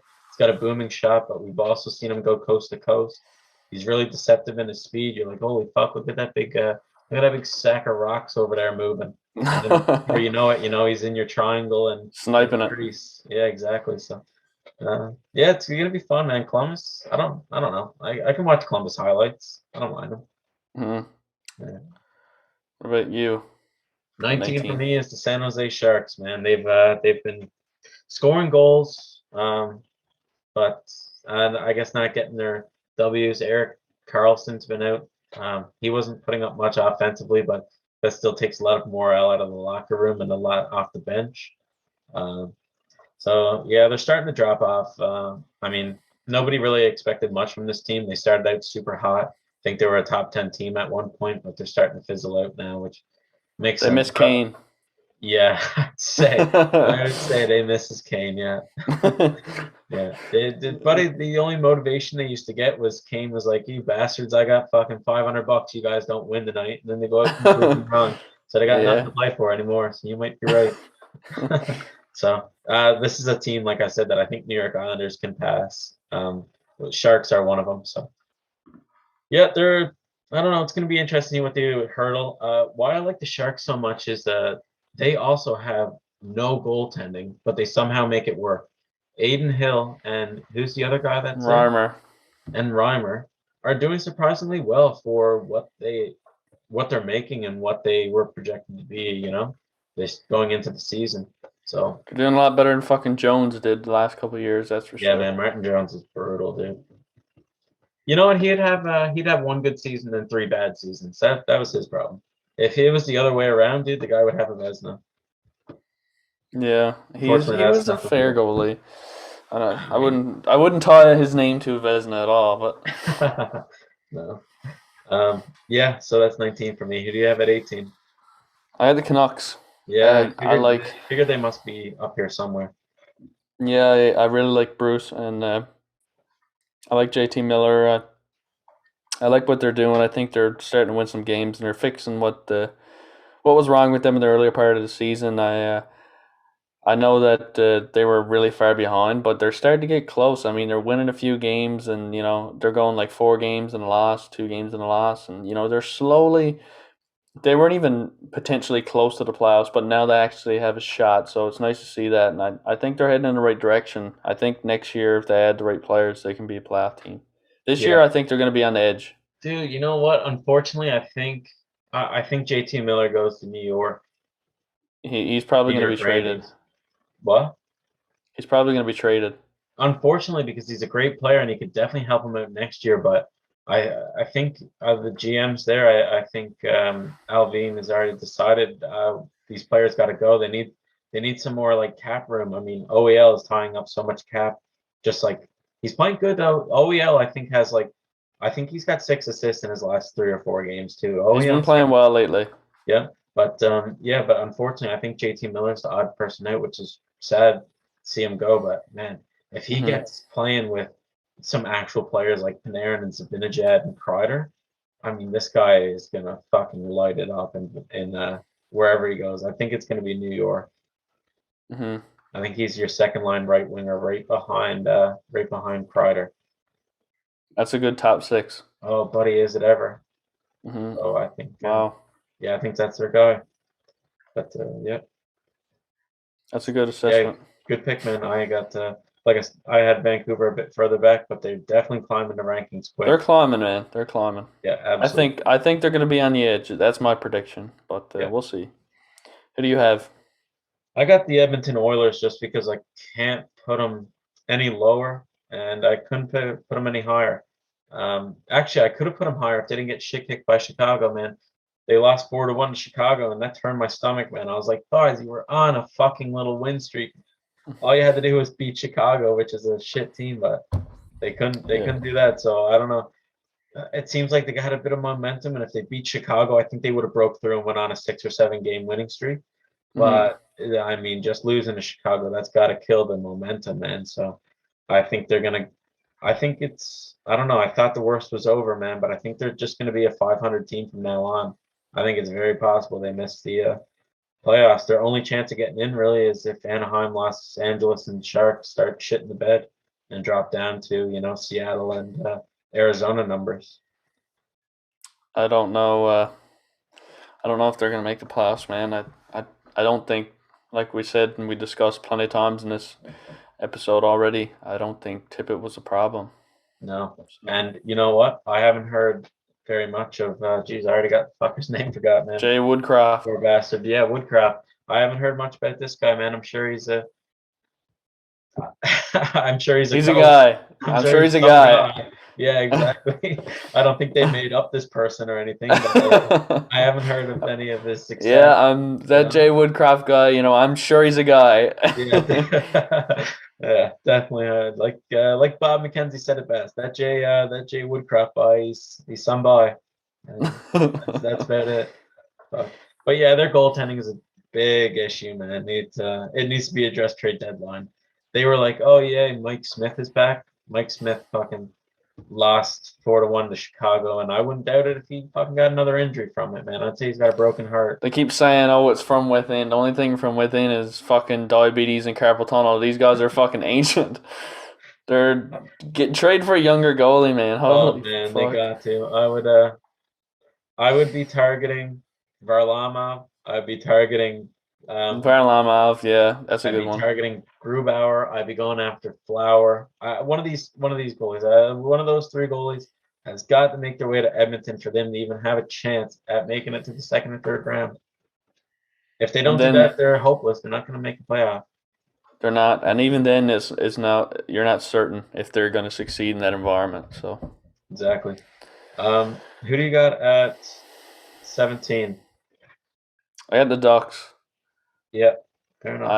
I like the Ducks. I like their skill. I like their mixture of old and new. I think they have a lot of speed, but I also think they defensively they can lack sometimes. I find they have a lot of good defensemen and well-known defensemen, but I don't think they're playing up to their potential all the time. So it kind of hurts them a bit in Anaheim. I think a couple of these guys are probably a little bit overrated, even though they do find ways to produce consistent defensemen in the NHL. But yeah, it's fine. Overall, I don't see them as a really good playoff contender yet. I think they're 2 years out, and they're gonna have to build and they're gonna have to learn, and it's a learning curve for them at this point. So that's why I have them there. Yeah, same as the other teams we talked about. And funny enough, this is our first pick we've had the same since number 30. I also have the Anaheim Ducks here. I'd expect them to drop more, but the future looks bright. It definitely does. Their goaltending is sick. I mean, they have an all-star goalie. But yeah, they're just too young right now. The same as Detroit, same as Ottawa, same as any other team, man. They got to grow. They need to learn. Good when they do grow, man. Mm-hmm. So, yeah. Who do you got at 16? I had the Stars at 16. I think they're finding their way. Tough start to the season. I still believe Bonus is a good coach. I think after he broke that stick on the bench, I think that's when they really stepped fired up. the guys up. Yeah, so he's a passionate coach, and he wants to win, and I'm sure the players in Dallas want to win. They're getting old; they don't have a bigger window. Klingberg's on his way out. I don't know if he goes at the deadline. I don't know if they keep him. We'll see what happens. But overall, I think they're pretty middle of the park, maybe a little bit better than middle at sometimes, and maybe a little bit worse at other times. So we'll see how they I do. think they're a bit better than middling. Yeah. But that's for later. For right now, I'm going to talk about the Los Angeles Kings at number 16. The exact same thing as the Ducks. I went back and forth on these two teams, but this is the only California team that I can see making the playoffs. I think they have the experience. I think they have the skill, and I think their players are ready right now. So if Los Angeles crept into a playoff spot, it wouldn't surprise me. And if they fell to, say, number 20, it also would not surprise me. So, but I think they're playing good hockey right now, man. Drew Doughty. They're playing good. They've been winning a few games lately. Yeah, Drew Doughty came back from an injury and he didn't miss a step. Anze Kopitar slowed down a bit. Arvidsson is playing good. Their young players are playing good. I'd like to see, obviously, Byfield coming in and Jesus Christ, tear it up. But dude, I just hiccuped and voice cracked at the same time. That sounded tough. When I go back and listen to this, man, that's gonna be fun. Kings above the Ducks for me at 16. Who do you have at 16? You mean 15? Or who do you have at 15? Sorry. Yeah, I got the Kings at 15. Nice. Like you said, I think they need to. They're probably the best California team right now, in my eyes too. But it's just one of those things, a mix of young and old. It can work out and it can get you in the playoffs, but it might not get you in the playoffs. So I think they have a good group overall, and I think they're going to make their way into the playoffs again and start competing fairly soon because they have one of the best prospect pools in the league, without a doubt. You know what the LA Kings remind me of? What's that? The Ducks in 07. They had veterans like Solani, Nedermeier, all these. Then they had Getzlaf, young guys like Getzlaf, Perry. They had Perry, Getzlaf, and all these young guns come in. And then they also had kind of a veteran goalie in Jaguar. That's a great comparison. Sure, a 10-year veteran. So, Jesus, no, he wasn't 10 years. He was probably 8. So yeah, this kind of reminds me of the Ducks of 07. So we might see a cool little push of, like you said, a blend of young and old players making a playoff push. Yeah, that'd be cool to see. Yeah. Who'd you have at 15? Dude, again, we swapped. I got Dallas Stars here. They beat the Preds the other night in a tough. I think it was a 4-3 game, and I think that was last night. They're looking a lot better now than the first half of their season. It seems like they're gelling a little bit more. I don't see a situation where Klingberg stays. He's definitely getting moved at the trade deadline. I don't know to what team. It's going to be a surprise wherever he goes because no team really needs him and can take his salary. But he's going somewhere for sure. They're looking good right now. I wouldn't be surprised if they made the playoffs and maybe made it to the second round. Yeah, that's true, man. I pretty much said the same thing. Sorry, no. Who do you got at 14? At the Capitals at 14. I think they slowed down a bit. They were pretty hot at the start of the season. They're not slowing down to the point where it's like bad, but they're just losing more games than they were. But they're still on a good pace, and they're going to make the playoffs. Just a competitive team, and 14's not a bad place to be. I just found that they were getting a little bit inconsistent lately, so that's why I dropped them a little bit. But they could be up in top 5 or 6 when we do another power rankings at the latter part of the year. So, yeah, just overall good team, playoff competitors. I think they're going to compete, and they could win the cup. They're one of those teams that could go on a run and win a cup, and it wouldn't be an insane feat. Yeah, for sure. Yeah, I'll touch on them a bit later. But for right now, at 14, I have the Boston Bruins. I think they're not scoring enough goals. Every game they play now is like a 4-3 game, if not a 3-2 game. They lost to the Penguins the other night, which isn't a surprise. I mean, Penguins are a really good team, but I don't know. They're not a bad team, but they've definitely dropped off a lot since the beginning of the season. I mean, I don't know. It just comes in ebbs and flows. I guess they were bad to start the season, picked it all the way up, and now they're kind of dropping back off. And it wouldn't surprise me if they dropped off a bit more because Bergeron and Marchand aren't playing tonight. So just up and down with the Bruins. So, yeah, at 14 for me. Who do you have at 13?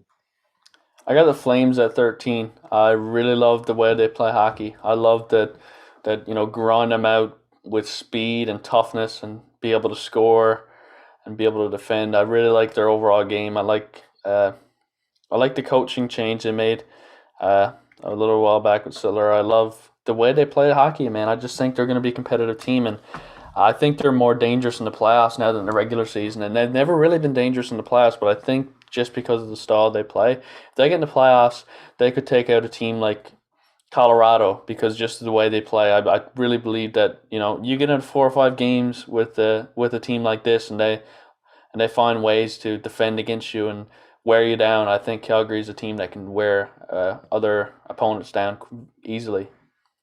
Definitely, yeah. I agree with you on all those points. And you didn't even mention, did you Markstrom?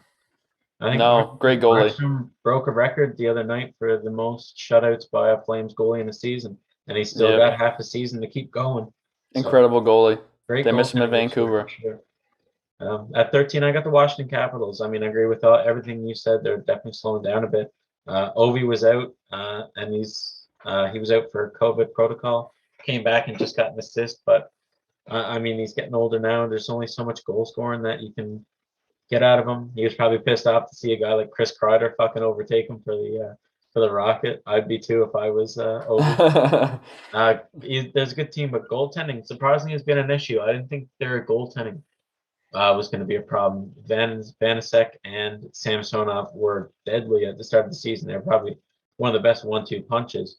But lately they've been struggling, which is bad to see, man. I think every game now they're letting up at least 4 goals, which you don't really bring Zach Fucale back up. Yes, exactly, man. The longest running shutout record that was broken by an empty netter by fucking Kuznetsov or someone like that, wasn't it? Something on a delayed penalty. But yeah, he got sent down because he let in that empty net goal. Fucking bum.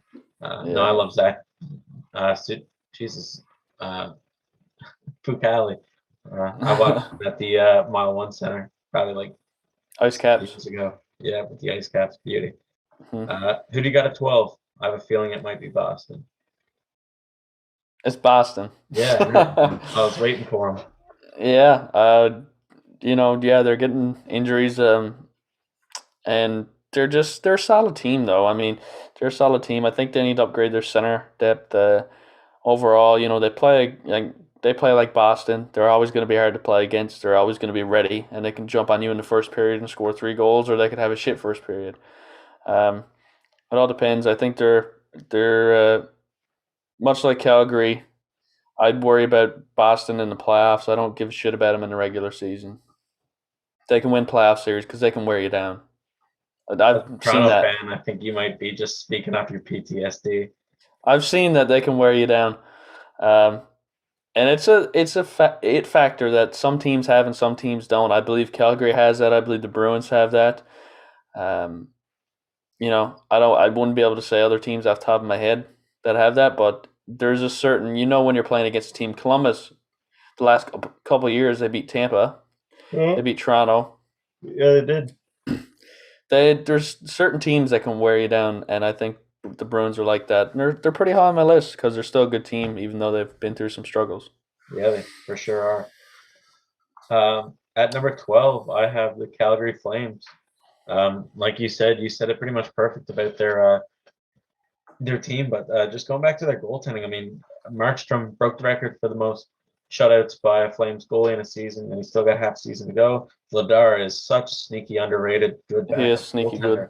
Probably one of the better goal backups in the league. He's probably got 2 or 3 shutouts this season already. Their forwards are firing on all cylinders as well. They just beat Vegas 6-0, which was last night, I believe, which is incredible.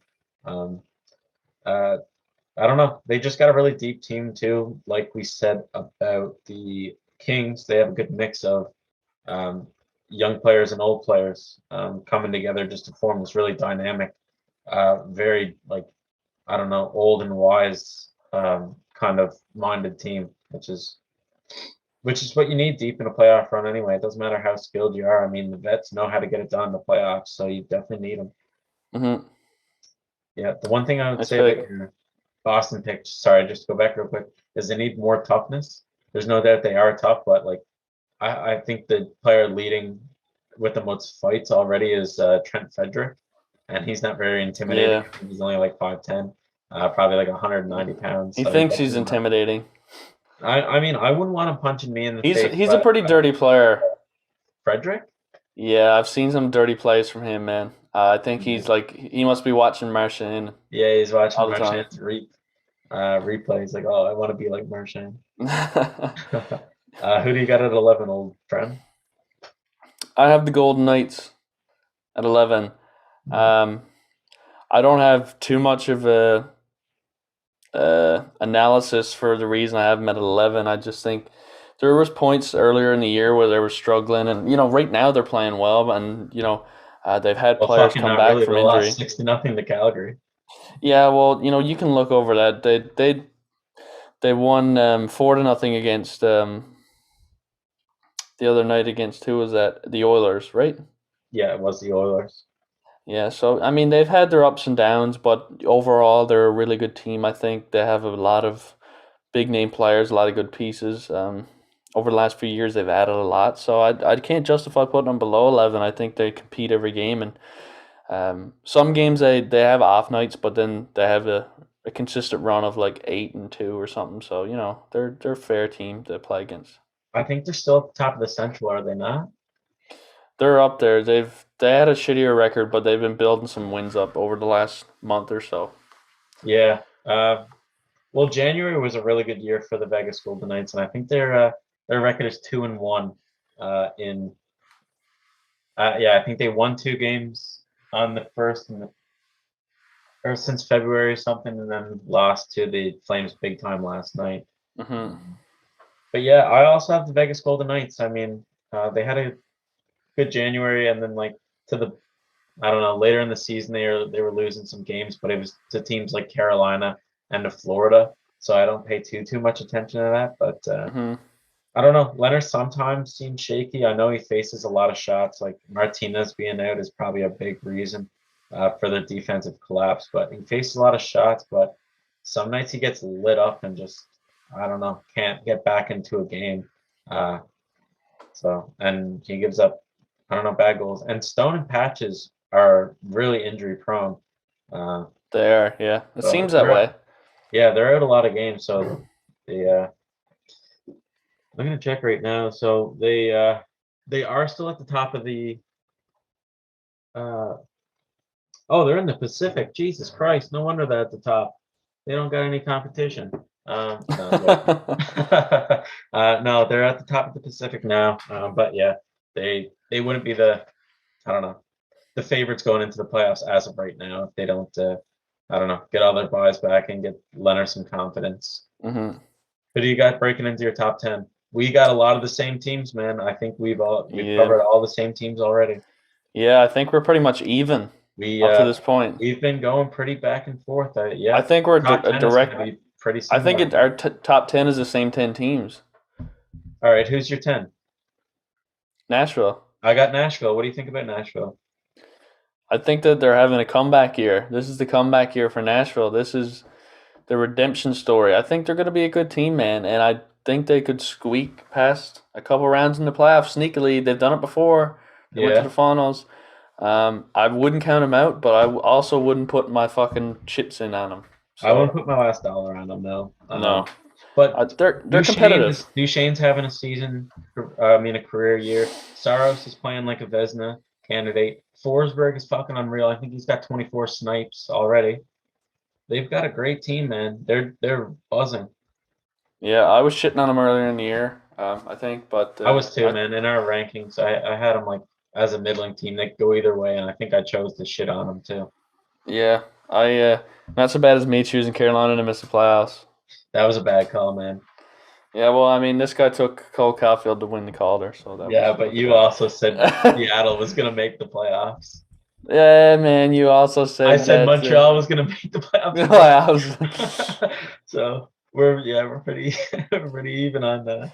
Yeah, so on that shit. Not much else to say about Nashville. Just a good competitive team at this point. For sure. Who do you have at number 9? Well, I want to know who you have at 10. Oh, Nashville. Nashville, man. Who you got at number 9?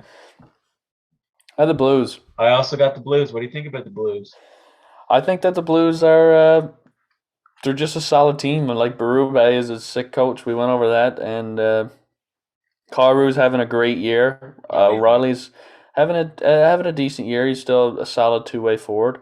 And I like their goaltending. I find Bennington can be a bit of a hothead, and sometimes he can play shit. But overall, I think their team's good. They have a decent defense core, and they just consistently put up wins and play well. So they're just a good team. They're just a solid team. That's my analysis on the Blues. Yeah, you know what? You look at St. Louis and they always got a backup plan. I mean, they didn't have a starting goalie 2 years ago, and here comes Bennington, and now Billy Husso is backup, and now they got two solid goaltenders. You lose Jaden Schwartz in the expansion draft, you're like, Vince fuck, we'll Dunn. never be able No, to they do signed Jaden Schwartz. They lost Vince Dunn in the expansion draft. that. Okay, yeah, you're right. Sorry about that. Well, they still lost him either way. They still lost Schwartz. They lost two. Vince Dunn was a good And you're like, we're defenseman never too. going to be able to fill that hole. And they lost Pietrangelo too, right? And you're like, how are they going to fill these holes? Boom, Kyrou comes in, beauty. Boom, Torrey Crew comes in, Justin Fall. I mean, they just keep finding ways to fill holes, and these players work out there. So they got a really good team right now. I think they got a really hard playing team. I mean, was it? No, never mind. It's my next pick that did this, but anyway, yeah. Blues got a good team. Who do you got number 8? At the Penguins. Fuck, you ruined it. I don't have the Penguins. What do you think of the Penguins? Okay, I'm gonna play along. I'm gonna say I had the Penguins too. What do you think of the Penguins? No, man, that's fine. No. What's Penguins saying? The Penguins aren't saying much. They're just winning a nice few games. I mean, they got a solid team overall. Crosby, Malkin. We know the fucking how it goes in Pittsburgh. Dude, Malkin out again with fucking COVID. Yeah, I know. He's always. I don't trust Malkin anymore. Gensel's a way better player at this point. And Letang's actually having a really good year. Dude, Letang's sick this year. I thought he was last year.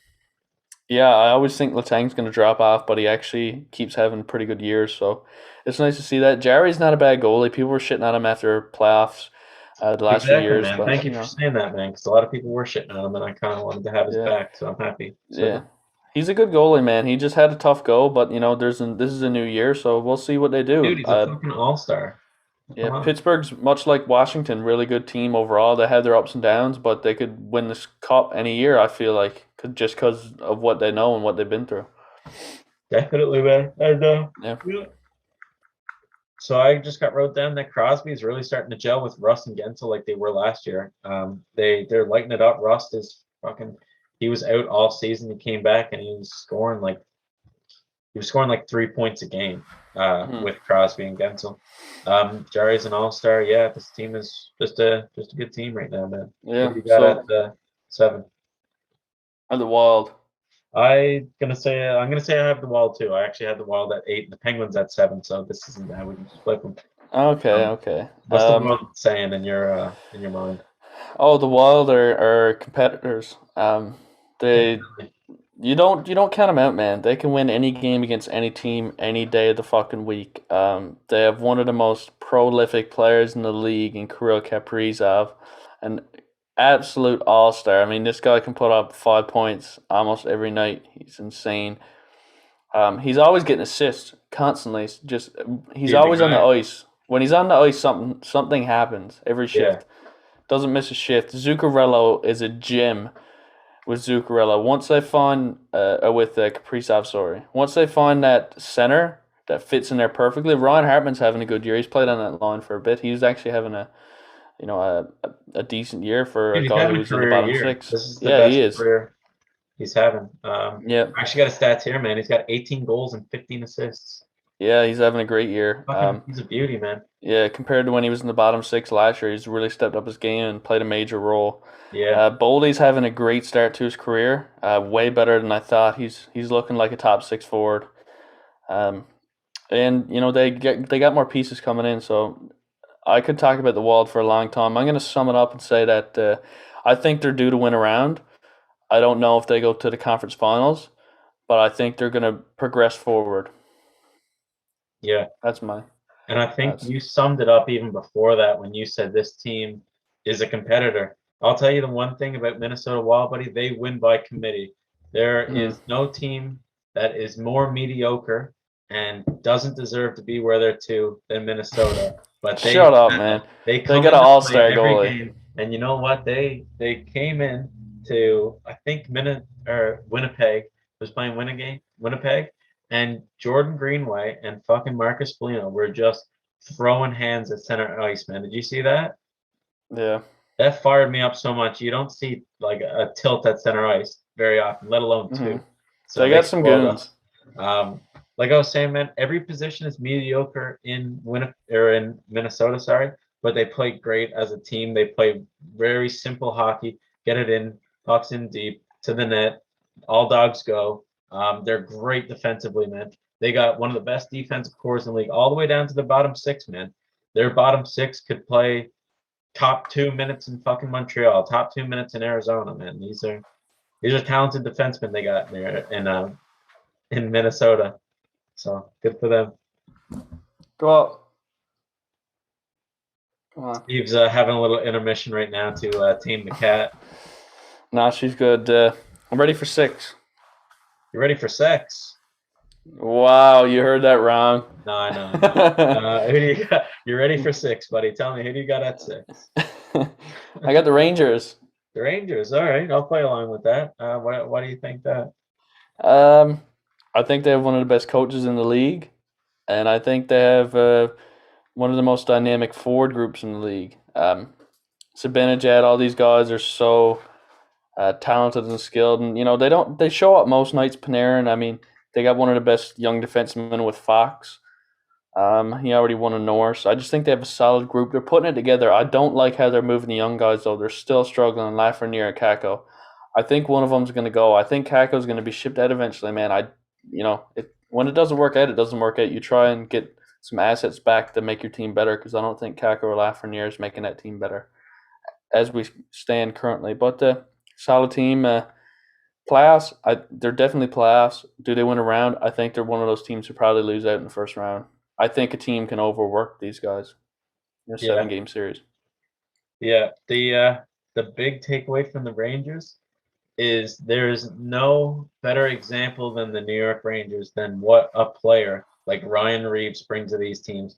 This team was garbage for the last 3 years. You bring in a guy like Ryan Reeves, it gives space to so many more players, man. It gives, that's why people say, I don't know why the enforcer's still a role, but this is the reason why. Ryan Reeves comes to this team, gives all these players so much more room, because they know if they attack any of these stars, they're going to be dealing with Reeves, and that's not a guy you want to deal with. No. He's probably the strongest, toughest guy in the league right now. So, yeah, they're playing great hockey over the last 10. They're definitely in the top 5. They're in my top 5. Yeah, and they even beat the team that I have at number 1. Just a couple, or I think before the All-Star break. So that's a little teaser for you fans to stay tuned for the next 10 minutes. Find out who I got at number 1. Yeah. Who do you got at number 5? I had the Hurricanes. Okay, I had Hurricanes at 6 and New York Rangers at 5. So we're still clipping at a pretty good rate. What are you saying about the Hurricanes? Yeah, I like them. They're one of the fastest teams. They're probably the fastest team in the league in terms of speed. They're on you like a sack of shit, man. They don't give you an inch. Forecheck. This team is kings when it comes to that. Really solid forecheckers, and they make you make decisions really quickly. They make you Jesus. We've been talking. I think for you a said while. it right the first time. Yeah, they make you. They force you to make decisions quickly. That's a better structure, sentence structure. Yeah, so they're just fast, and a lot of underrated players there. And Anderson's having a great year. I didn't expect it. I figured when they changed up both goalies, we spoke about this earlier in the year on different episodes. I think when you change up 2 goalies, it can kind of shake up a room.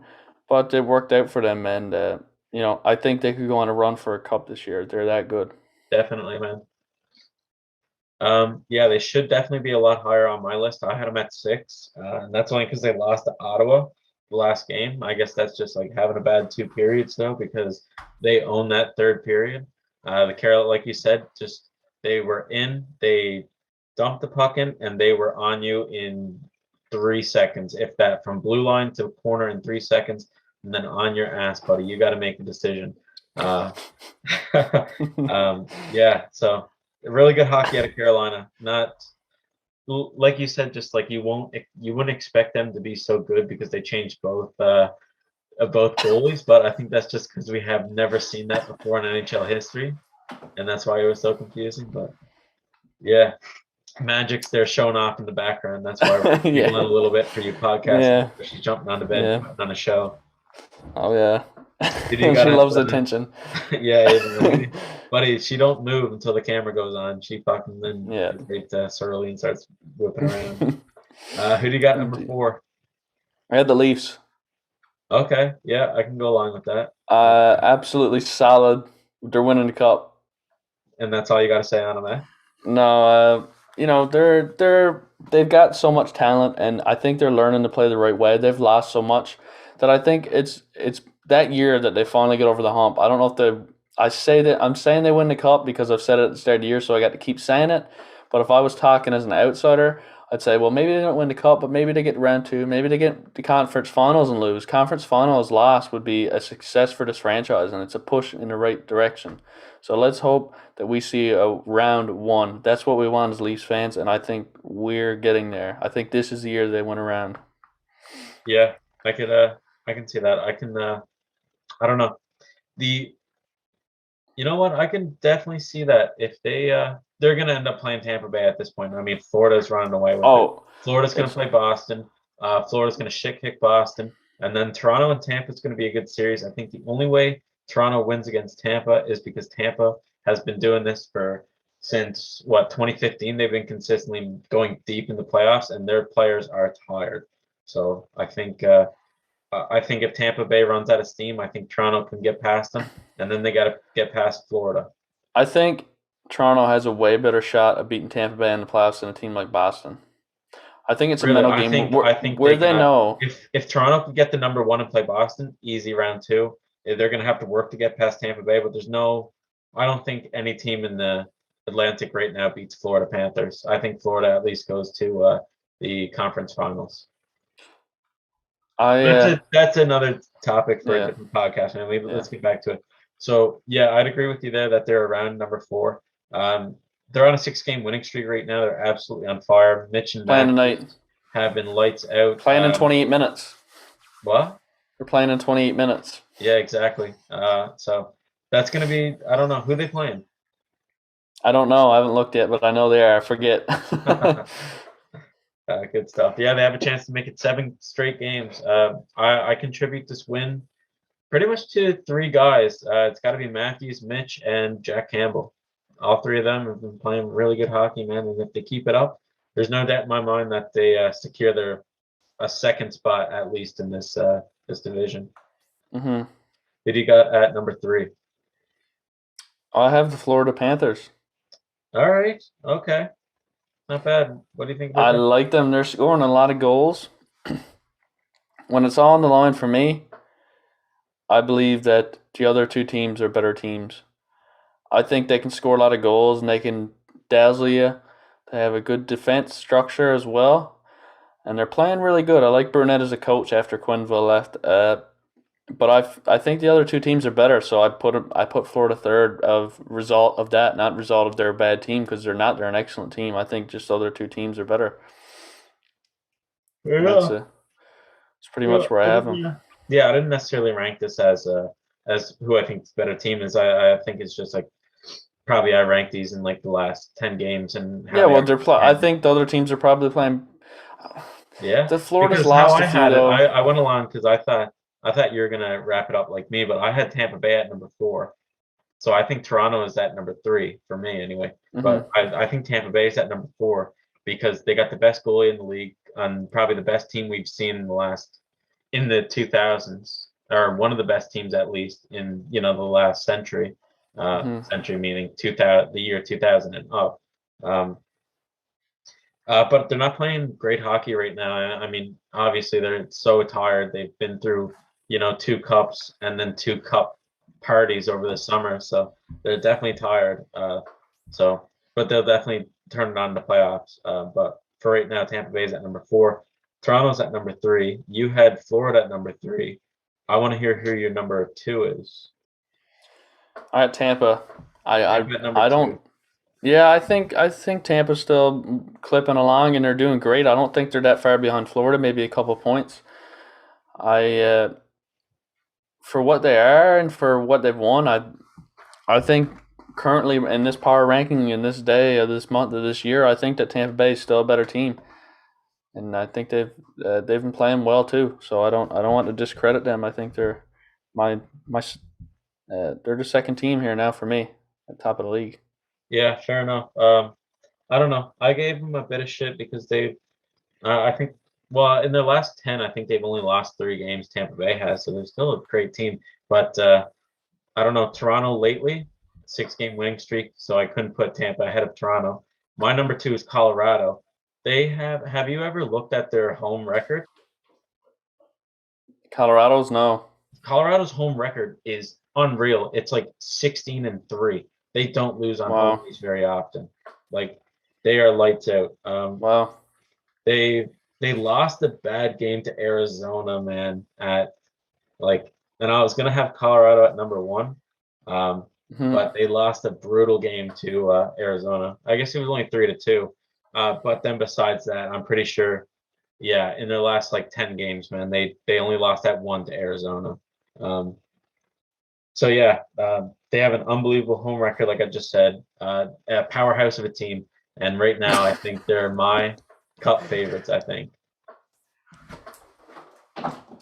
That cat's going well. Magic came back just in time to talk about our first team. Who do you have at number 1? I have the Colorado Avalanche. Yeah. Do I have to explain any more? I mean, dynamic team. They can shoot the puck extremely well. They can defend well. Devon Taves is an underrated defenseman. All things considered, I do believe they're the best team in the league right now. I don't know if they win the cup. I think they have a good shot at it. But, we'll see. I think they can go on that run. And, they've been meaning to break through for a while. So, it'd be nice to see a guy like McKinnon raise it. He really works hard and works on his game. Yeah, it'd be nice to see a guy like McKinnon not eat his teeth from a check from Taylor Hall. But that's besides the point. Yeah. Yeah, at number 1, I agree with you. Colorado's definitely there, but for me, it's definitely Florida right now. They have the best goal differential in the league. I think they're a plus 20 or plus 55. So I just had to pull up. Colorado's home record. It's 22-2. So they've played 24 games on home ice and they've lost 4. So that's pretty impressive. But the Florida Panthers, their home record is 23-3-0. So they've played 26 games and have won 23. So both these teams are incredible on home ice. I think Florida's leading the league in points. I don't even know how to fucking check. I'm terrible at this computer stuff. Yeah, Florida is in front of Colorado by 1 point. And besides that, Florida's also been playing unreal. I think they've got the best team currently in the league, I think. They've got great goaltending. They've got Norris-level defenseman and Echl, and they've got relentless goal scoring. And that's not even to mention Huberdeau is up for the Hart and the Art Ross, I think. I think both those trophies could find their way to Huberdeau's I was going to say China cabinet trophy case. No, he can. He's definitely going to be up for some awards. An incredible year for him. Really showcasing he's one of the best players in the league, and he was a high pick a while back, and he's been good for a long time. It's good that he's starting to get noticed that way. Yeah, definitely. That was a bit of fun, Steve. That's it. Yeah. Yeah, I respect all your picks. I respect yours close, too. Man. We were it got to probably the 25 to 18 mark. We were all over the place, but outside of that, we were pretty much bang on going pick. Yeah, yeah. I mean, you can observe this as a hockey fan and kind of make good decisions. It's easy to go off the board if you want, but if you really look at it, you say, well, you can kind of get in the ballpark of each other. Yeah, my only regret, Jesus, man, what a speech impediment or something I got going on here tonight. My only regret is I would have put Vancouver higher up just because that bad start really did leave a bad stain. on them, and they are playing really good hockey now. They dropped a game to New York Islanders, but that's just one game. I shouldn't have looked at it that hard. I'd probably swap them with the Sharks now, if I have my time back, but it's done. So There'll be another power rankings one of these later on in the I don't think season. there will be, man. I think Later on in the season, I think we can arrange something. you're talking like a mobster. We'll arrange something. We'll arrange. Yeah, we'll We arrange. always find a way. That's right. All right, Steve. That's it for me. You wanted to give the fans a little message there?